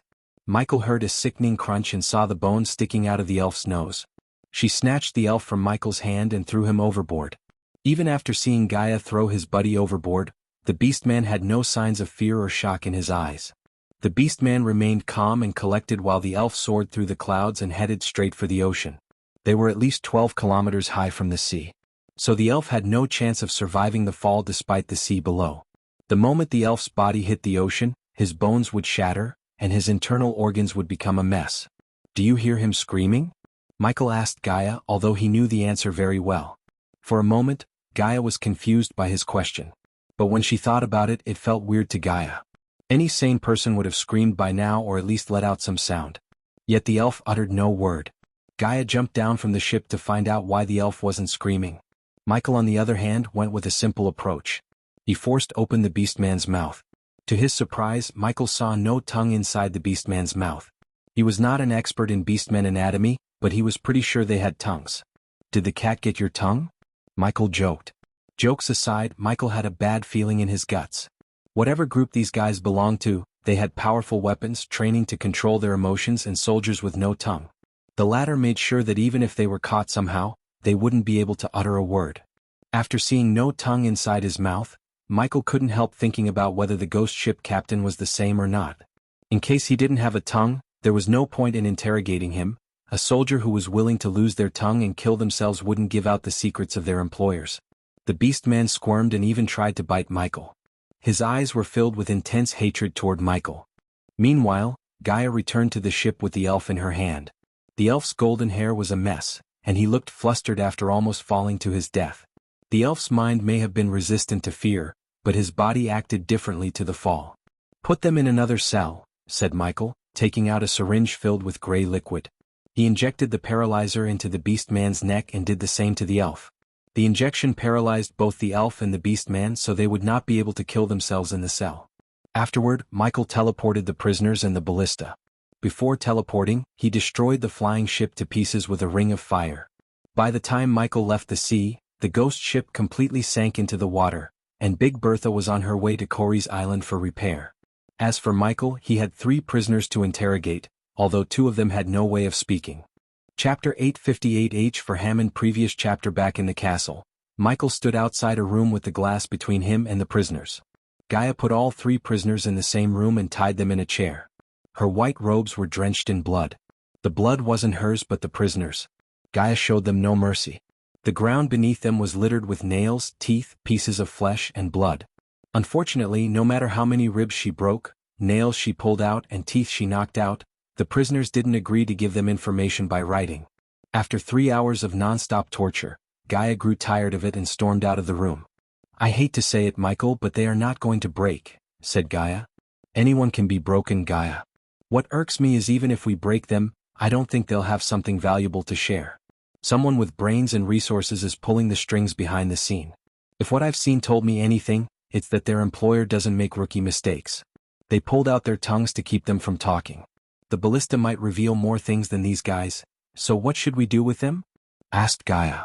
Whoever is behind this, we should send them a message. Michael turned around and headed toward the door. Before turning the knob, Michael looked over his shoulder at Gaia. In blood. Then Michael left the room, leaving Gaia to deal with the 3. Since the interrogation had borne no fruit, Michael's next destination was the portal hall where they put the ballista. By the time Michael arrived at the hall, no one was there. Gaia put the ballista near the portal and Elidor's work table. The sight of a familiar weapon such as this reminded Michael of medieval war times on Earth. I wonder who built this, Michael muttered to himself. Deep down, he felt there was a connection between the ballista and the creator of the Death Kiss crossbows. Otherwise, it would be a damn phenomenon to have two geniuses capable of building mass destruction at the same time. The first thing Michael noticed about the ballista was the wood they used to build it. Despite how big it looked, the ballista was extremely light. The reason was the wood, which was sturdy yet light in weight. Michael walked around the big ballista, studying every inch of it. Where did they get this wood? Michael asked himself. The wood didn't seem like a common one. So if he could track down its origin, he knew he might be able to identify the person behind the recent attacks on his pirate crew. If Michael hadn't seen the sonar pulses and the ballista, he would have let his subordinates figure it out. After seeing them, however, he knew this was a task for him. The ballista could simply fire out arrows the size between 6 to 8 feet in length, and the weapon itself had the overall size of a fully grown elephant. While he was studying the ballista, Nightmare and Vidora flew into the room. They almost crashed into the ballista when they saw Michael standing beside it. Fortunately, Nightmare was not at his true grown size. If that were the case, the ballista would have been crushed into pieces by him. "Can't you play outside?" Michael asked as Vidora landed on his shoulder and Nightmare landed on top of the ballista. "They are too much of chicken to fly through the storm," Nightmare chuckled. "Who do you call a chicken, shithead?" Iag snapped. "Quit messing with her, Nightmare." Sarba tried to defuse the situation as always. "If you are going to fight, take it outside." "I have something important to do," said Michael. He had no interest in meddling with their sibling quarreling. Finally, Vidora and Nightmare halted their bickering for a moment and turned their focus to the ballista. "Oh yeah. I heard you caught the sons of butchers who were attacking our pirates," said Iag. "Caught one of them. But they are not talking," Michael shrugged. "Why not?" "I bet we can make them talk," Iag snickered. "You can't," Michael said as he squatted before the ballista and looked at its bottom. As he expected, there were countless gears and mechanisms built under. Although Michael knew he could have built a ballista with more efficiency and power, the one before him did surprise him. Whoever built the ballista must be a once-in-lifetime genius. Usually, the cultivators tended to be on the dumb side as they always preferred to solve problems with spells and murders. So they rarely had to use their brains. "What if we did?" Sarba tried to stop Iag from betting against Michael because he felt something was amiss. However, their sister was hot-headed and had already hatched a plan to get something out of their bet. "You can ask me anything." Michael didn't even turn around as he casually said. Just sending them away would be a win for Michael. "You better keep your word then," Iag proudly said before flapping her wings. Having no choice, Sarba and Kane joined her in her quest to make the prisoners talk. After Vidora left the hall, Nightmare dropped down to the ground, landing beside Michael. "They aren't dead, right?" asked Nightmare. "Nope," Michael shook his head. "They just don't have tongues." For a moment, Nightmare had neither an expression nor a word. But when he imagined Iag's face when they realized the prisoners had no tongues, Nightmare broke into laughter. It took Nightmare a brief moment to stop laughing and turn his gaze back to Michael, who seemed completely focused on the ballista. "You need any help?" "What are you looking for?" asked Nightmare. "Creators leave their mark on the thing they created. It's like a signature. So I am hoping to find one left behind, whoever built this," said Michael. Nightmare frowned as he raised his leg and placed it on the crescent-shaped handle. "Do you mean something like this?" Michael raised his head and took a closer look at the handle. However, he saw nothing but plain wood. "I don't see anything," said Michael. Nightmare was surprised because he could see a symbol resembling the letter H dimly glistening on the handle. "Don't you see the glow on the handle?" "Take a closer look." Nightmare rubbed the symbol. Still, Michael saw nothing. Michael rubbed his chin as he realized the mark may be invisible to the naked eye. Luckily, Michael had various visions as he switched to the thermal vision first. The result disappointed Michael as he saw no symbol like Nightmare suggested. So Michael switched to another vision and saw nothing. One by one, Michael used all of his vision, yet the result was the same. Michael knew dragons had a special vision that enabled them to see the world from a different view. Unfortunately, there was no potion or technique to mimic their sight. Therefore, Michael had to rely on Nightmare completely. However, that didn't mean Michael had no way of seeing the symbol. He quickly took out a parchment, an ink bottle, and a platter. Under Nightmare's curious gaze, Michael poured the ink onto the platter. "Draw me what you see on the parchment," said Michael. "Nice idea." Nightmare nodded as he dipped his claw into the ink. Michael watched Nightmare slowly draw the symbol on the parchment. "Done." Nightmare surprised Michael with his drawing skills. To be honest, Nightmare seemed like a better painter than Michael himself. When Nightmare lifted his leg off the parchment, Michael saw a symbol resembling the letter H. H? Michael tilted his head as he took the parchment in his hand. The H on the parchment looked exactly the same as the symbol Hammond engraved on his inventions. Of course, Michael didn't know any of this, just like Hammond didn't know the Dark Lord was staring at his symbol. In fact, Hammond didn't even know someone had used his invention to attack the Dark Lord's army. As Michael was staring at the parchment, Ricky entered the hall carrying a golden scroll in his hand. "My lord," Ricky bowed toward Michael and handed over the scroll to Michael. "We received this via an eagle," said Ricky as Michael opened the scroll. Nightmare flapped his wings once and leaped onto Michael's shoulder to have a better view of the scroll. Thanks to Gaia, who taught him how to read, Nightmare could read everything on the scroll. "I will wait for you at the same place we met before. Meet me at dawn tomorrow." Nightmare slowly read the words. Unlike Nightmare, Michael recognized the handwriting as soon as he laid eyes on the scroll. To be honest, he was waiting for a scroll from the Empress. He had a feeling she wanted to talk about the dwarves and their mass-destructive weapons. One way or another, the Empress problem got solved. She wanted the weapons gone, and Noah made sure of that. But Michael had a feeling the destruction of the weapon and the prototype was not the end but only the beginning. "You can leave," Michael dismissed Ricky and turned his gaze back to the ballista. "They want to play with toys," Michael muttered as he walked around the ballista. The images of Fairbank and his crew's death flashed across Michael's mind. He may have not known them personally, but they all served him loyally. It was his responsibility to avenge them. No matter what, Michael wouldn't rest until he made whoever initiated the plan to attack them pay with their lives. "I will show the toys I have," Michael snickered.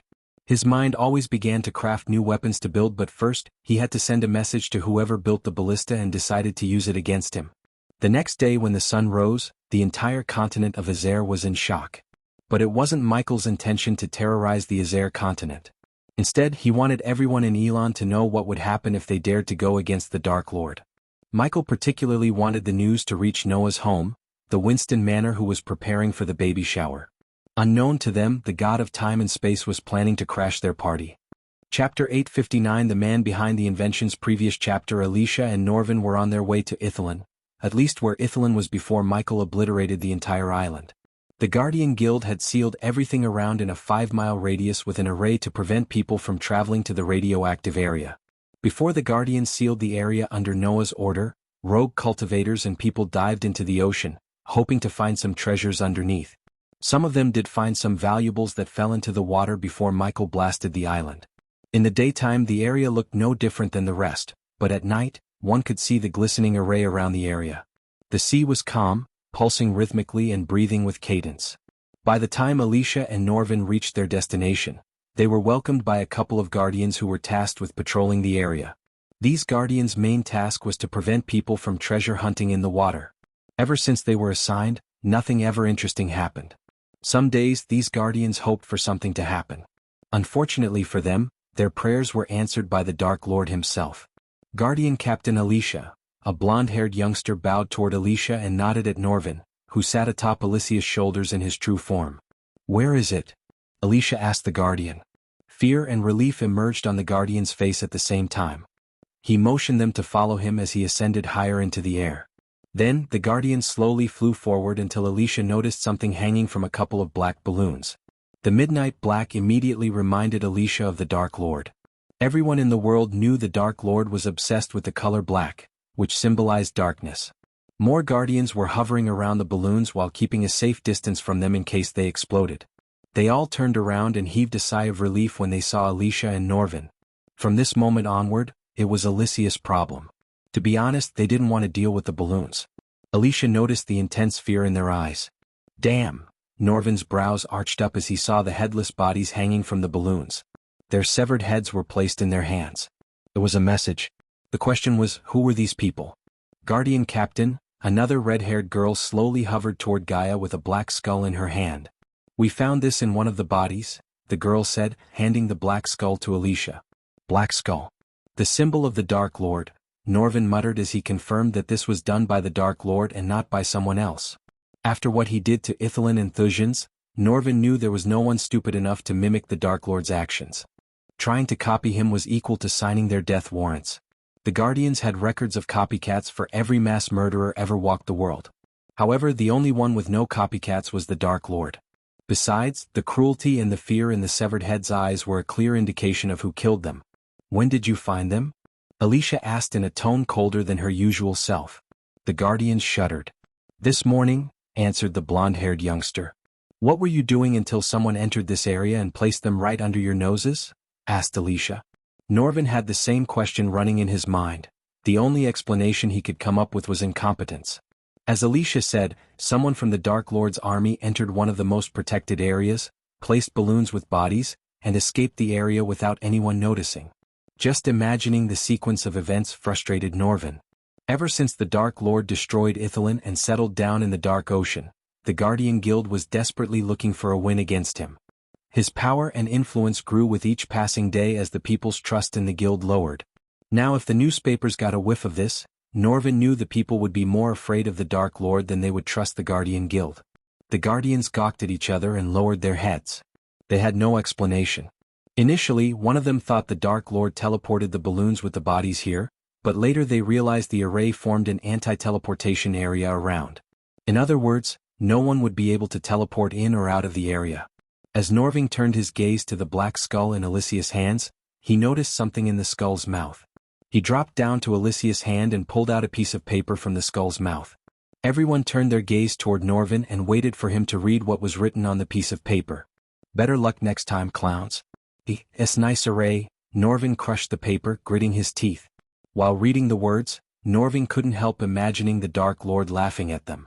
When Alicia heard the Dark Lord calling them clowns, she almost crushed the skull in her hand to pieces. On the other hand, the Guardians hoped she wouldn't vent her anger on them. Suddenly, the black skull in Alicia's hands trembled, letting out a strange whistling noise. The Guardians almost leaped back, expecting the skull to explode. If you found out who they were and their buddies, they'd be alive. The Guardians felt a chill hearing the Dark Queen's voice coming from the skull. After hearing the Dark Queen's voice, the Guardians looked more terrified. Alicia had a feeling that the Dark Queen herself came here to put these balloons in the bodies. One thing was certain for Alicia, the Dark Lord didn't know who these people were, and he tortured them to no avail. This made Alicia more curious about their identities. Well, take this from here. Alicia turned her gaze back to the Guardians. Be more competent next time, Alicia snickered before taking the bodies and leaving the area. For some reason, Norvin had a feeling that if they could unveil the mystery behind the bodies' identities, they might be able to gain an advantage over the Dark Lord. The following day started with nothing too dramatic like the previous day for Michael. Since the Empress wanted to meet him again at the exact location they had met before, Michael woke up early and headed to the Lone Mountain. As he was flying in the sky, the orange and yellow bright ball began to appear like the colors oranges, lemons, and grapefruit. The sun slowly rose higher and higher as the colors became more vibrant. The sky and water connected with each other, and the light struck across the water. With each passing second, the sun began to glow brighter and brighter, eliminating the darkness of the night. The sunrise made the water glisten while the birds began to fly out of their nests peacefully. Michael had a sense of gentleness and calm as the birds chirped and the wind breezed over him. By the time Michael reached the mountain, he had noticed the Empress was waiting for him with Balladur. Michael didn't expect the Empress to arrive at the location earlier than they had agreed. You are early as well, Empress Nithrol greeted Michael with the most beautiful smile that shined just as bright as the morning sun. Good morning, Empress. Michael greeted back the Empress and landed beside her. Then, the two of them stared at the rising sun in silence for a few moments. Michael eventually broke the silence. I assume you heard what happened at the Han Torum shipyard, and I assume you know the ones who destroyed the place were not elves but the Guardians? As Michael expected, the Empress knew what really went down, unlike the dwarves. The moment Michael read the news stating that the shipyard in Embercrest had a mysterious explosion and the dwarves were suspecting the elves for the explosion. Many believed the news because everyone in the world knew the hatred between the dwarves and the elves. However, Michael knew it was all bullshit.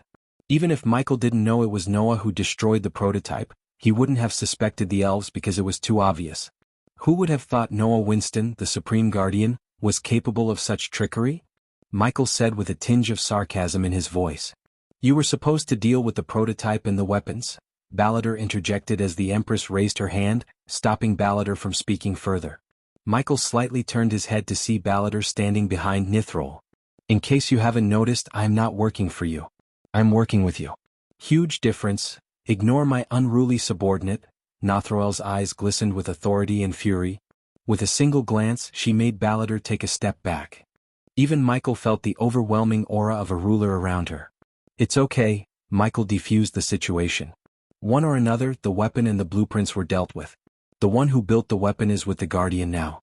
So everything with the dwarves will go back to what it used to be, said Michael. The real brains behind the weapon and the prototype was a human. An orphan named Hammond. Nithrol gave Michael something important in his hunt for the inventor. As soon as Michael heard the name, the image of Nightmare's drawing flashed across his eyes. H for Hammond, Michael said to himself. Erase everything we know about Hammond. I hope you will find it useful. With a flick of her wrist, Nithrol took out an elegantly rolled parchment from her space ring. Take this if you think he is a threat to both of us. As you said, you are working with me, not for me. Nithrol extended the scroll toward Michael as he took it from her without wasting a second. As far as he was concerned, Hammond was more of a threat to him and his army than he was to Nithrol. Deal with him however you see fit. I just do not want to see his toys threatening my empire in any way. Although Nithroel seemed calm and collected, Michael could see the hidden killing intent in her eyes. If this Hammond guy was within her reach, Michael doubted he would still be alive. Don't worry about him anymore. I will deal with him personally, Michael said with a murderous grin. Chapter 860 Assassination of Ethan I. Previous chapter. Silvery white moonlight sprinkled on the ground as the blue and blue sky was dotted with countless small stars. The chaste moon sails like a silvery boat in the deep blue sea. The night's aroma pervaded the air, woven into a soft net, covering all the scenery inside. The gauze-like clouds floated in the sky, which seemed to hide the ethereal fairyland of its own. The distant sky was connected with the world, forming a beautiful scene of heaven and earth. The black and blue sky was like a piece of paper, and the stars were like beautiful flowers, like a sparkling lamp, lying quietly in this black and blue. Under the dazzling night sky, the baby shower for the soon-to-be mom of the second child, Catherine, finally arrived. This was one of the days when the Winston Manor outshined the starry sky itself. The Winston Manor and the compound around it glittered brightly like a magical land. The hustle and bustle of chatter, cheers of celebration, the tantalizing smell of warm stew, fry meat and caramel desserts wafted the air. The Winston Manor emitted a golden glow. Inside the manor, the atmosphere was full of positive energy, love and laughter. Multiple games were being played, special meals were being made, and tons of gifts were being opened by the mother-to-be, Catherine Winston. Every aspect of the baby shower was baby-themed. The decorations were things such as pacifiers, rattles and bottles, and there was even a cake made in the shape of a baby in diapers. The cake was surrounded by cupcakes that had pacifiers on them, and every dessert was a lovely shade of blue because Catherine's favorite color was blue. Adorable baby books were being passed around and filled with positive notes and pieces of advice that experienced mothers felt would help prepare Catherine for when the baby came. Imelda was running around the main hall, supervising the works with Catherine's first baby in her arms. Catherine was the main star of the event as she sat on a throne forged and decorated by the finest blacksmiths in Elon, watching the joyous celebration before her. Her bloated belly was a symbol of love, happiness, and an upcoming blessing to her and the entire Winston family. As the lord of the family, Ethan spent no expense on the event. Every single aspect of the baby shower was led by the best of the best. This joyous event drew every Winston under the same roof, except for one. While the cooks were preparing the feast, Ethan and Diana were inside the rooms, preparing their own gifts for Catherine and Andrews. Diana combed her striking golden hair standing before the mirror. Ethan saw the despair hiding deep within Diana's eyes in the reflection. She was better than hiding her true emotions, but Ethan knew her better than anyone to see what was inside her heart. "Did you make sure the arrays are in place and the guards are on alert?" Diana asked. Her voice was far from relaxed and sounded serious as hell. "For God's sake, Diane, I personally checked everything. Nothing bad is gonna happen today. Will you please relax?" Ethan walked behind Diana and placed his hands on her shoulder. He gently squeezed, reassuring her that nothing would happen today. "I don't know, Ethan. I have a bad feeling about this." Diana's brows arched up as she slowly turned around. "Look, Diane." Ethan cupped Diana's face and looked her in the eyes. "Rowena and Noah are here. No one can do any harm to our family when they are here. I thought you'd be more worried that he wouldn't be here with all of us as a family." Diana shook her head. "It's better he isn't. The last time Catherine was pregnant, he threatened to kill her and the baby." Diana sighed. "You know he didn't mean that," said Ethan. "Of course I know he didn't mean it, but we cannot take his side without revealing the truth. I just hope one day we'll all celebrate something together as a family. Diana's voice stuttered because as far as she could tell, the chances of their happy family reunion were little to nothing. Still, Diana had hope and faith in a higher power. My lord, my lady, Samuel knocked on the door. Young Master Noah is home. Diana and Ethan felt a bit relieved and smiled when they heard Samuel. We'll be there in a minute, Ethan answered Samuel and sent him away. We should go, Diana nodded as she put a strand of hair hanging on her face behind her ear. The two of them left the room and headed to the main hall to join the rest of the family. Everyone in the hall turned their gazes toward the lord and lady of the family walking down the stairs together. They saw Sabrina, their youngest child, standing between Rowena and Noah. Looking at the three of them, Ethan and Diana imagined Michael standing behind them. Father, mother, the three of them bowed toward Diana and Ethan, showing their respect. After the three bowed, Andrews walked to Noah's side and greeted Diana and Ethan with an ear-to-ear grin. There you are. Imelda rushed to Diana's side with Andrew's boy in her hand. When she came to Diana's side, the boy reached out to Ethan. Kpa, the boy mumbled as Ethan took the chubby little boy in his arms. My little minion likes me so much, huh? Ethan said in a playful voice while rubbing the boy's cuddly belly. How was your trip to the treacherous ocean? Diana asked Noah. Couldn't find what I was looking for. But I heard someone has lifted the curse from the princess. Noah emphasized the word someone as though he knew exactly who lifted the curse. At least someone was there to help the princess, Diana said with a gentle smile. Then, she walked toward Catherine with her children following her behind. Rowena remained calm as ever, looking around the hall. On the other hand, Sabrina's thoughts drifted off to a distance. I hope the price for the help was worth it, said Noah. The moment Noah laid his eyes on King Porter and the Queen, he knew they had struck a deal with the Dark Lord to cure their daughter. To be honest, Noah didn't blame the king or take action against the king for colluding with the Dark Lord, even though Noah could have. He just hoped the price for curing their daughter was worth it. Saving one's child is always worth any price, Noah. You will know this when something happens to your own, said Diana. Where is Samuel? Rowena asked Diana after looking around the hall for their butler. He went to Ice Fair to get something for me, Imelda answered Rowena from behind. I won't let anything happen to our family, mother, said Noah.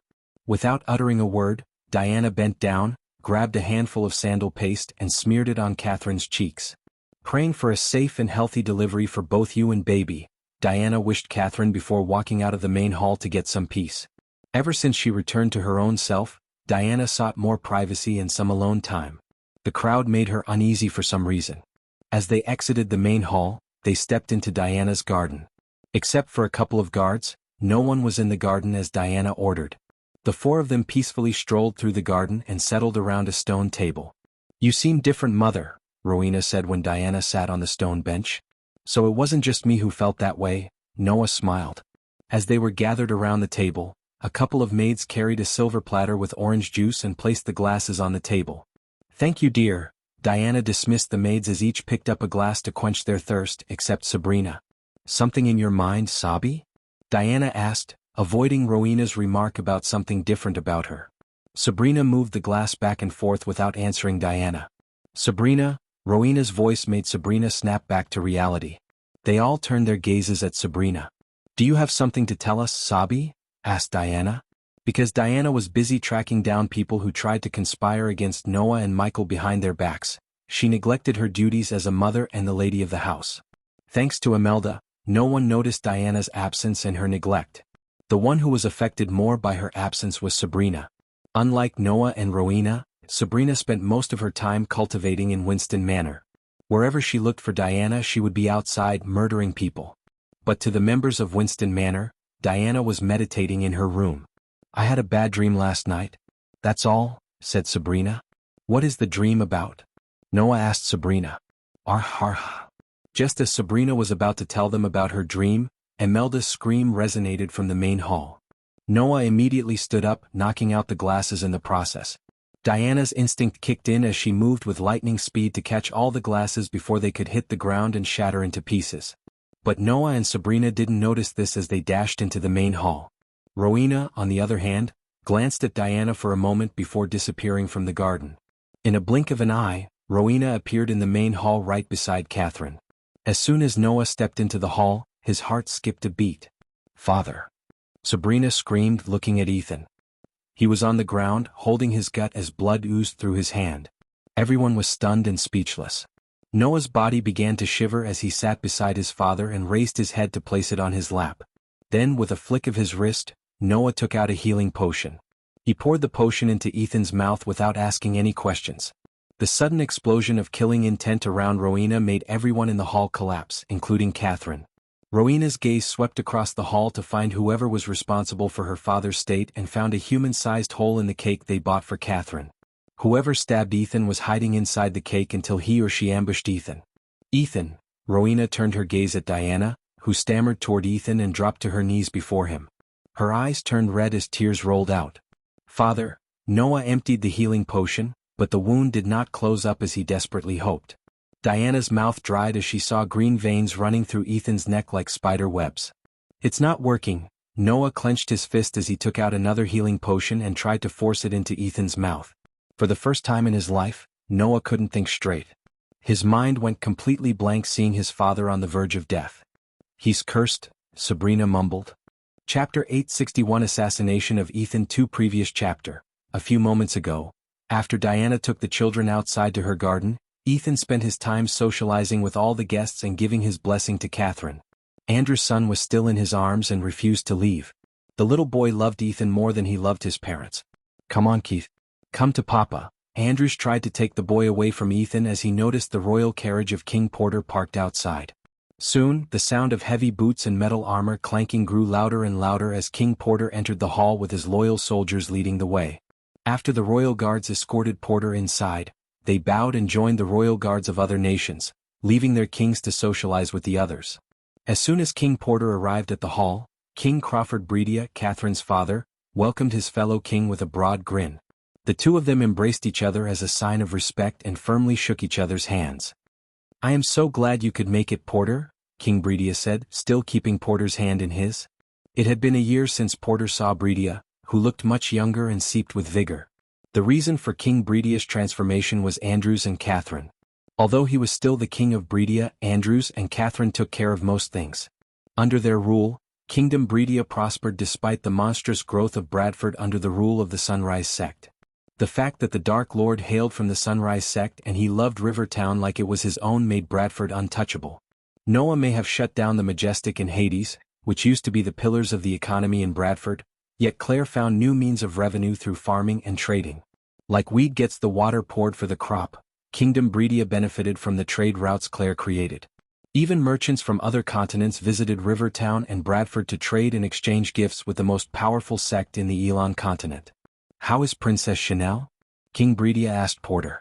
She is doing perfectly fine, thanks to the gods, said Porter and quickly turned his gaze toward Ethan to avoid further questions regarding Chanel and her curse. King Porter was standing in the Holy Maiden and Supreme Guardian's home, and the last thing he wanted to talk about was something related to the Dark Lord. Lord Ethan, Porter greeted Ethan. The little one. Porter couldn't help pinching baby Keith's chubby cheeks. King Porter, didn't we tell you to come with your family? Where is Queen Clarice and Princess Chanel? Asked Ethan. I know, Lord Ethan. But Clarice had taken Chanel to her father's home. Chanel is still not ready to venture outside the kingdom.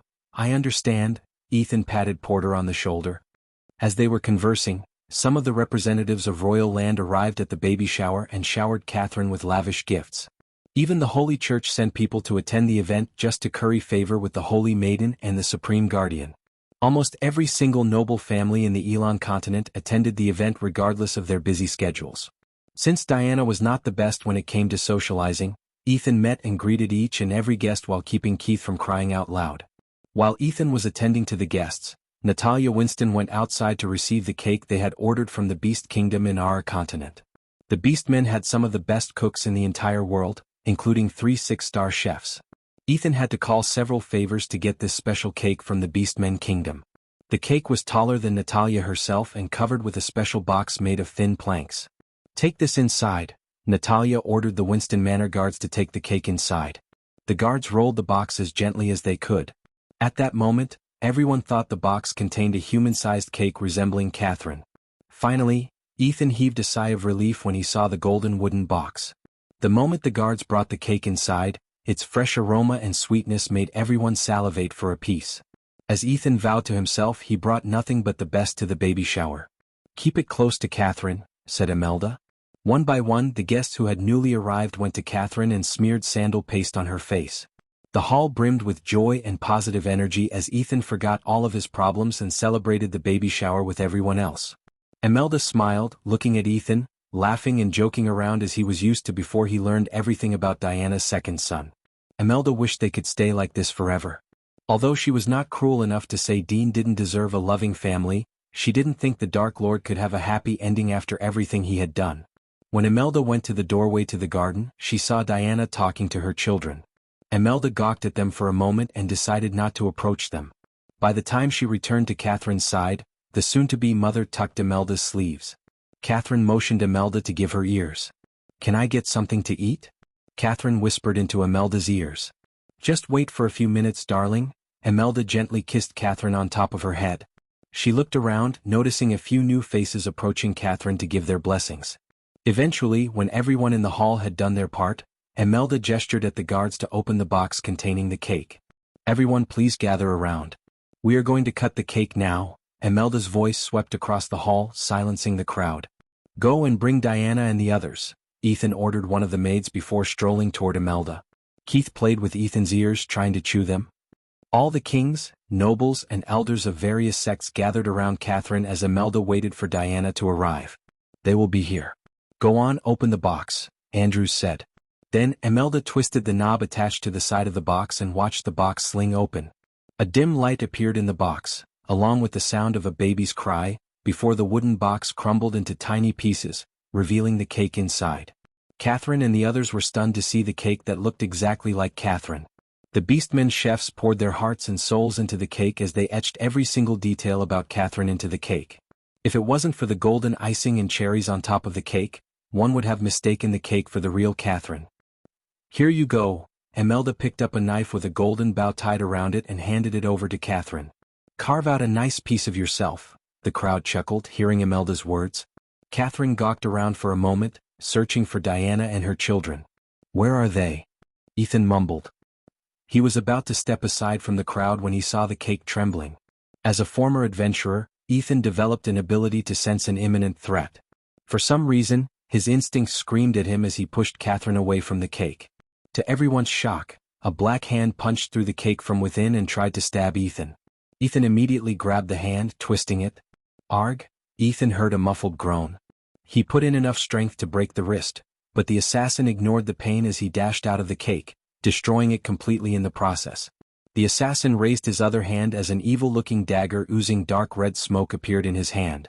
He brought down the dagger at Ethan. Everything happened in a blink of an eye. Except for Ethan, no one reacted in time and called for the guards. They were too startled.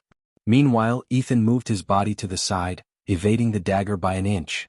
He kicked the assassin in the chest to put some distance between them. Baby Keith was terrified of the dark-robed assassin and began to cry. Every fiber in Ethan's body prioritized keeping Keith safe over everything, including his own life. The assassin was extremely agile and noble. He leaped into the air and cast a spell as a bright light flashed across the room, blinding everyone. Ethan closed his eyes but covered Keith with both his hands and held him closer to his chest. Suddenly, Ethan felt a sharp pain in his stomach. Despite the excruciating pain, Ethan didn't let go of Keith. The assassin stabbed Ethan a couple of times until Ethan managed to grab the assassin's wrist and twist it. The dagger slipped off the assassin's hand as Ethan stomped the ground with enough force to make the dagger bounce up. Before the assassin could react, Ethan grabbed the dagger in one hand and stabbed the assassin in the shoulder. Ethan heard the assassin groan as the bright flash finally faded away. Imelda screamed when she snapped back to reality and saw Ethan collapse down to the ground. So much blood gushed out of Ethan's stomach, turning the floor beneath him wet and red. The assassin was nowhere to be found. When the guards rushed to Ethan's side, it was too late. "Keith!" Andrews and Catherine screamed out loud as Andrews plucked Keith from the ground and held him closer to his chest. Seeing Keith safe in Andrews' arms, Ethan heaved a sigh of relief. "Search the area." King Breedia roared as he dashed toward Catherine. The Winston Manor guards immediately surrounded the family while the royal guards rushed to their master's side. Ethan tried to speak, yet no words escaped his mouth. The pain was too much to bear as it felt like he was being eaten from the inside. He could feel his life force slowly leaving his body. Every breath he took made the pain worse. When he was in pain and realized he was dying, he only saw one thing before his eyes: his family. Dian. Ethan mumbled. If he was about to die, he wanted to see Diana one last time before he closed his eyes. Father. Sabrina pushed through the crowd and shouted when she saw Ethan. This was the dream she had last night. She saw her father die in her arms as she watched the light of life, leaving Ethan's eyes helplessly in her dream. Chapter 862. Assassination of Ethan 3. Noah sent all the nobles out, and to be honest, they didn't want to stick around any more than Noah wanted them to. Diana's body just froze as her mind went completely blank. The killing intent radiated from Diana surprised everyone. However, saving Ethan took priority over Diana's murderous aura. Sabrina squeezed Ethan's hands as tears rainbows down from her eyes. Father, Sabrina sobbed. On the other hand, Noah emptied the third bottle of healing potion into Ethan's mouth. King Porter and King Bredia couldn't help shivering. Considering their close relationship with the Winston family, they didn't leave as the others. The previously joyful atmosphere took a dark turn in a blink of an eye. The cake the assassin was hiding inside turned into a squishy mess. Everyone in the Winston family sat around Ethan and sobbed, praying for the gods to help Ethan. Most of them were still in shock at what just had transpired. Move. After seeing the healing potion have no effect on Ethan, Rowena placed her hand on Ethan's stab wound. Among everyone in the hall, Rowena remained the calmest. Contrary to how she looked, Rowena burned with intense rage inside. She knew saving her father's life was more important than finding the assassin at that moment. Since the healing potion couldn't close the wound, Rowena summoned frost energy as a thick layer of ice started to cover the wound slowly. The ice on the wound stopped the bleeding and somewhat lessened Ethan's pain. "Why did you tell us he was cursed?" asked Rowena. This was the first time Rowena's hands trembled without her control. Her slender hands were drenched in Ethan's blood. No matter how hard she tried, she couldn't cancel out the sobbing sounds. "Do something," Sabrina stuttered, looking at Noah and Rowena. If someone could save her father, it was one of her siblings. "Ethan." Diana sat beside Ethan's head and remained without uttering a word. Looking at Diana like this freaked the crap out of Imelda. "I saw father dying of curse in my dream. I didn't know how to tell you. I should have told everyone. It's my fault." Tears gushed out of Sabrina's eyes and rained down upon Ethan's chest. "Andrew." Before Noah answered Sabrina, he turned his gaze toward Andrews. "Take your family and go to the shelter," Noah ordered Andrews. The Winston Manor had a secure vault built underground for the family members to seek shelter in case of natural disasters or wars. Only the core members of Winston's family knew how to access the shelter, and Andrews was one of them. "No dash." Andrews refused to leave Ethan's side but was cut short by Rowena. "Go," Rowena interjected. Her cold, murderous voice shook Andrews to the core. After hearing her, his legs automatically moved upstairs. Imelda saw Natalia trying to approach Diana, but she quickly stopped her little sister by her arms and sent her with Andrews. "I cannot leave him." Natalia shook her head. "This is not the time to argue, Natalia. Go with Andrews and stay there until I say otherwise." "Please," Imelda begged, tears running down her face. As much as Natalia wanted to stay with her big sisters, she knew there was nothing she could do to help Ethan. All she could do was pray to the gods for Ethan. "Uncle." Natalia and Imelda froze when they heard little Keith's first word out of his mouth. They all expected Keith's first word to be either mom or dad. But it was uncle instead of what the others expected. Little Keith proved that he loved Ethan as much as he loved Andrews and Catherine or more. What should have been a joyous occasion turned out to be such a miserable situation. No one could laugh or celebrate Keith's first word. Instead, Imelda and Natalia led Andrews and Catherine outside the main hall under the protection of Winston Manor guards. "We need to take him to my palace," Rowena said. "Let's go." Noah stood up, lifting Ethan in his arms. Diana stood up like a lifeless zombie and followed Noah behind. They headed for Rowena's room, where Rowena had a personal teleportation array to reach her flying castle. But when Noah was about to take a step outside the hall, Ethan's body shook as he began to cough of dark blood, almost the color of pitch black. "What's happening?" Porter Forbes asked as Noah halted his steps. "The curse is not letting him out of this hall," Diana spoke without any emotion. She sounded like a dead person. Just as she said, when Noah tried to step outside the hall, Ethan coughed up more blood. Noah immediately stepped away from the entrance as he didn't dare to play with his father's life. The green veins running through Ethan's neck reached his jaws. If not for the frost hindering the curse, the poisonous curse would have reached Ethan's head and ended his life. "We can't leave this hall," Noah said to Rowena through the lump formed in his throat. Every word took an effort to come out of his mouth. The sadness and anger rendered Noah's brain useless. He looked for his big sister's guidance.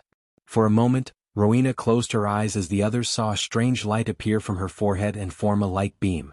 The light beam radiated a whistling noise and glowed bright enough to blind everyone.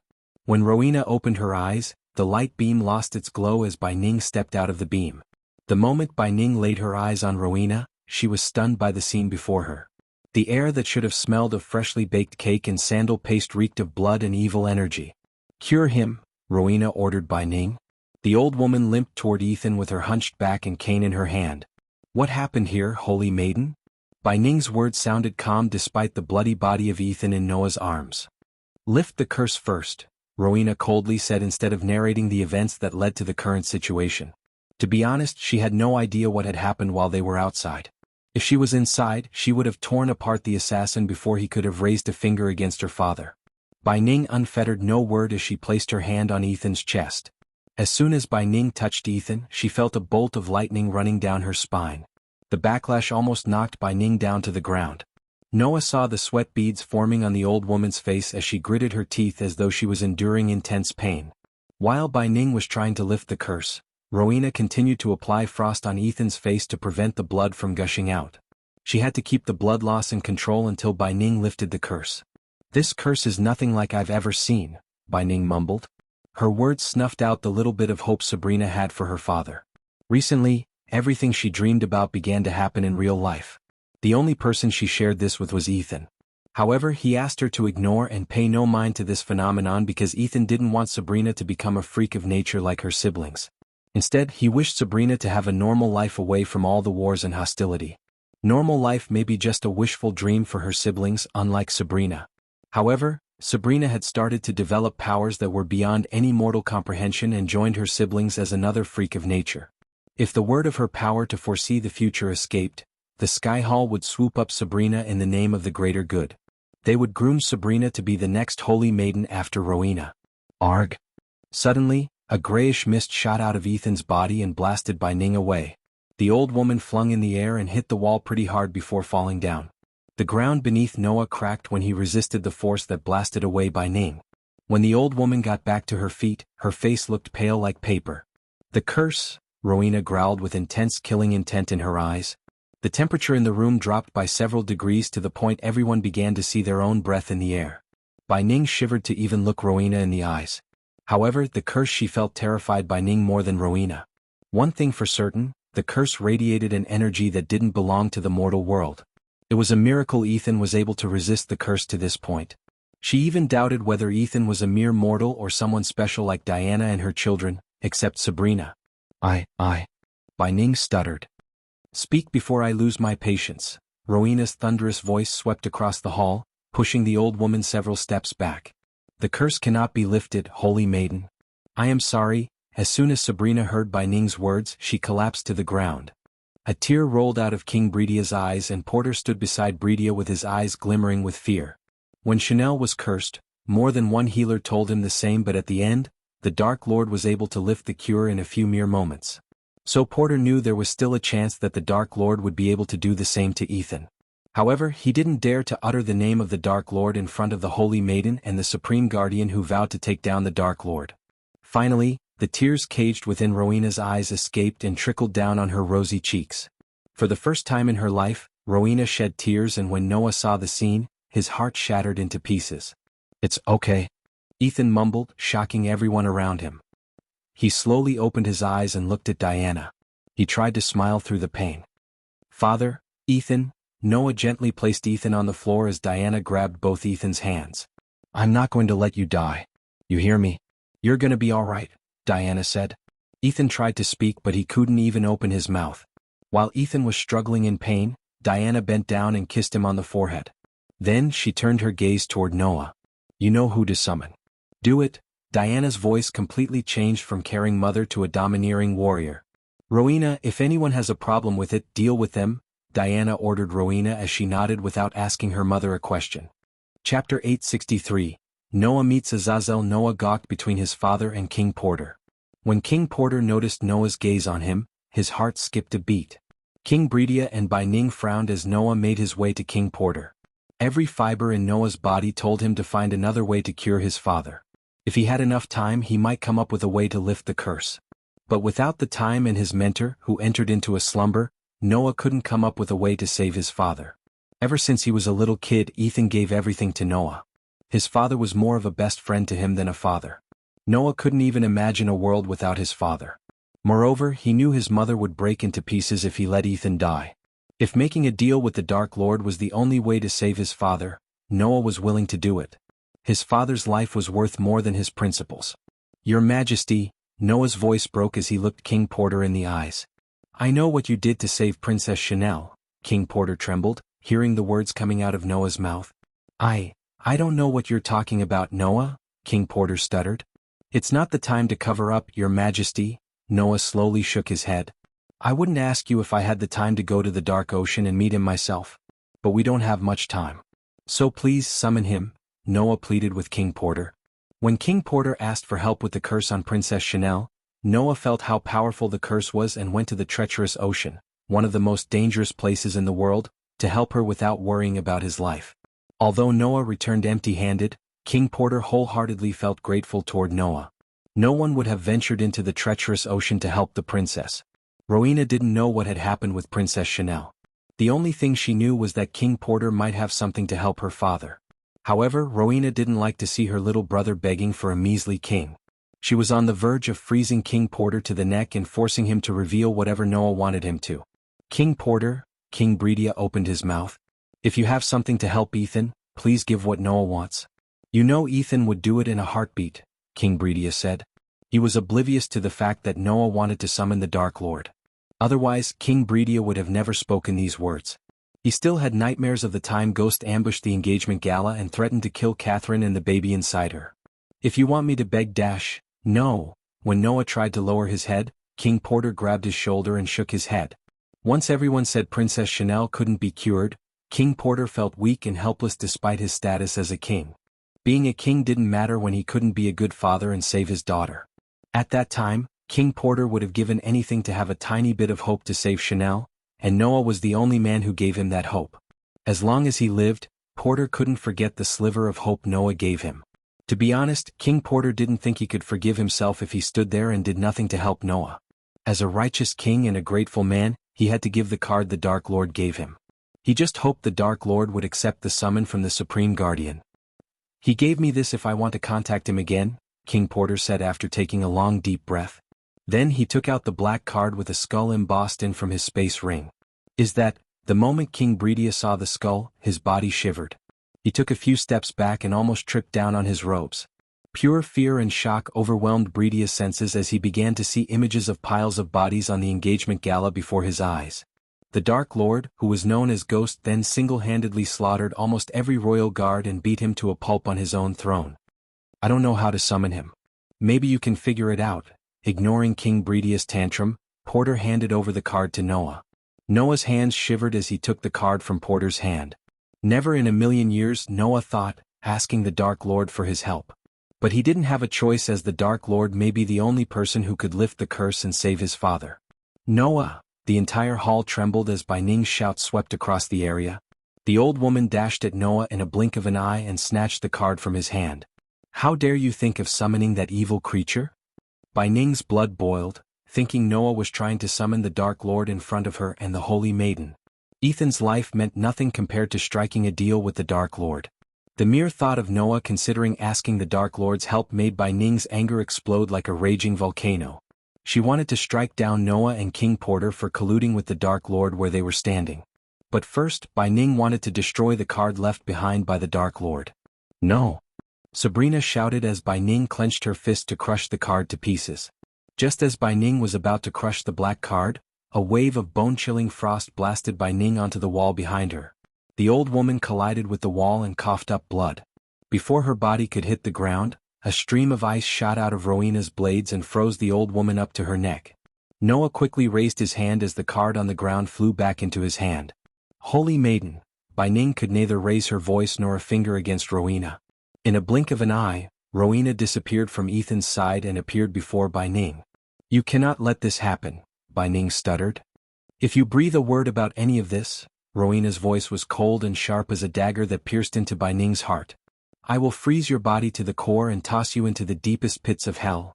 Fear took over Bai Ning's mind and prevented her from opening her mouth. The murderous intent she saw in Rowena's eyes was not a joke. Bai Ning's immortal stage cultivation wouldn't save her from the holy maiden's wrath. At the end of the day, Diana was not the only one with an ancient god's blood. After Bai Ning heard Rowena's threat, she closed her mouth. Summon him, Diana said to Noah, who held the card in his hand. Noah, stop. King Bredia rushed to Noah's side.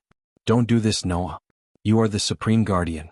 What would the world think if they knew you asked for the Dark Lord's help? What would your teacher say? Will he approve of this? King Bredia fired questions one after another. The Dark Lord was the last person he wanted under the same roof as his daughter and grandson. What if the Dark Lord decided to kill them all? What if he wanted to take his grandson away? What if he hadn't forgotten what he did and decided to seek revenge? So many questions wreaked havoc inside Bredia's mind. I don't care about anything. If seeking his help will save father's life, that's what I would do, Noah said, slowly shaking his head. When Bredia tried to stop Noah, Rowena just turned her cold gaze toward him as he felt a cold chill running down his spine. Bredia took a step back in utter fear and stood in the corner, watching Noah summon the Dark Lord helplessly. Holding the card in his hand, Noah took a deep breath. He looked around the black card to figure out the way to contact the Dark Lord until he felt a strange tingling in his hand. He felt like the card was asking for a sliver of arch energy, and that's what exactly Noah did. He slowly injected the card with arch energy. For a moment the card remained dormant and then it trembled. Black smoke slowly rose from the skull as the card floated above Noah's hand. Everyone turned their gazes at the card floating in midair. The black smoke permeating from the card slowly formed a mirror before them. As they were looking into the mirror, a man with wings sticking out of his back appeared. His eyes glowed like rubies. The man was dressed like a butler, with his hair neatly combed to the side and wearing black gloves. When he saw Noah, a strange smile formed on his handsome face instead of shock. Supreme Guardian Noah. What a pleasant surprise. It's my pleasure to meet you at last. The butler's voice sounded crisp and clear as he lowered his head. But his bow indicated amusement instead of respect. Even though Noah didn't see the man in person, he could feel the overwhelming power radiating from him. According to Noah's spies, the Dark Lord had a personal butler. They described him as the butler with demon wings. Judging by the look of the man before him, Noah realized he must be the butler they informed him about. I need to speak with Ghost, Noah bluntly said. I can see King Porter Forbes behind you. King Porter's mouth dried in fear as he saw the butler smiling at him. Rowena and Diana came to Noah's side and stood behind him. You must be the Holy Maiden and Lady Diana Winston. I am honored to meet you, my ladies. The butler bowed slightly as Rowena creased her brows. Call your master demon, Rowena coldly said. The demon smiled, slightly surprised to see Rowena identifies his race accurately. Besides, she didn't seem shocked to see a demon in person, unlike Bai Ning who had sweat beads forming on her forehead. Forgive me for being blunt, my lady. But how do you expect the Dark Lord to answer your call when the clans you are in have sworn to kill him? The demon butler asked Rowena. I saved his life once. It's time he settles that debt, said Rowena.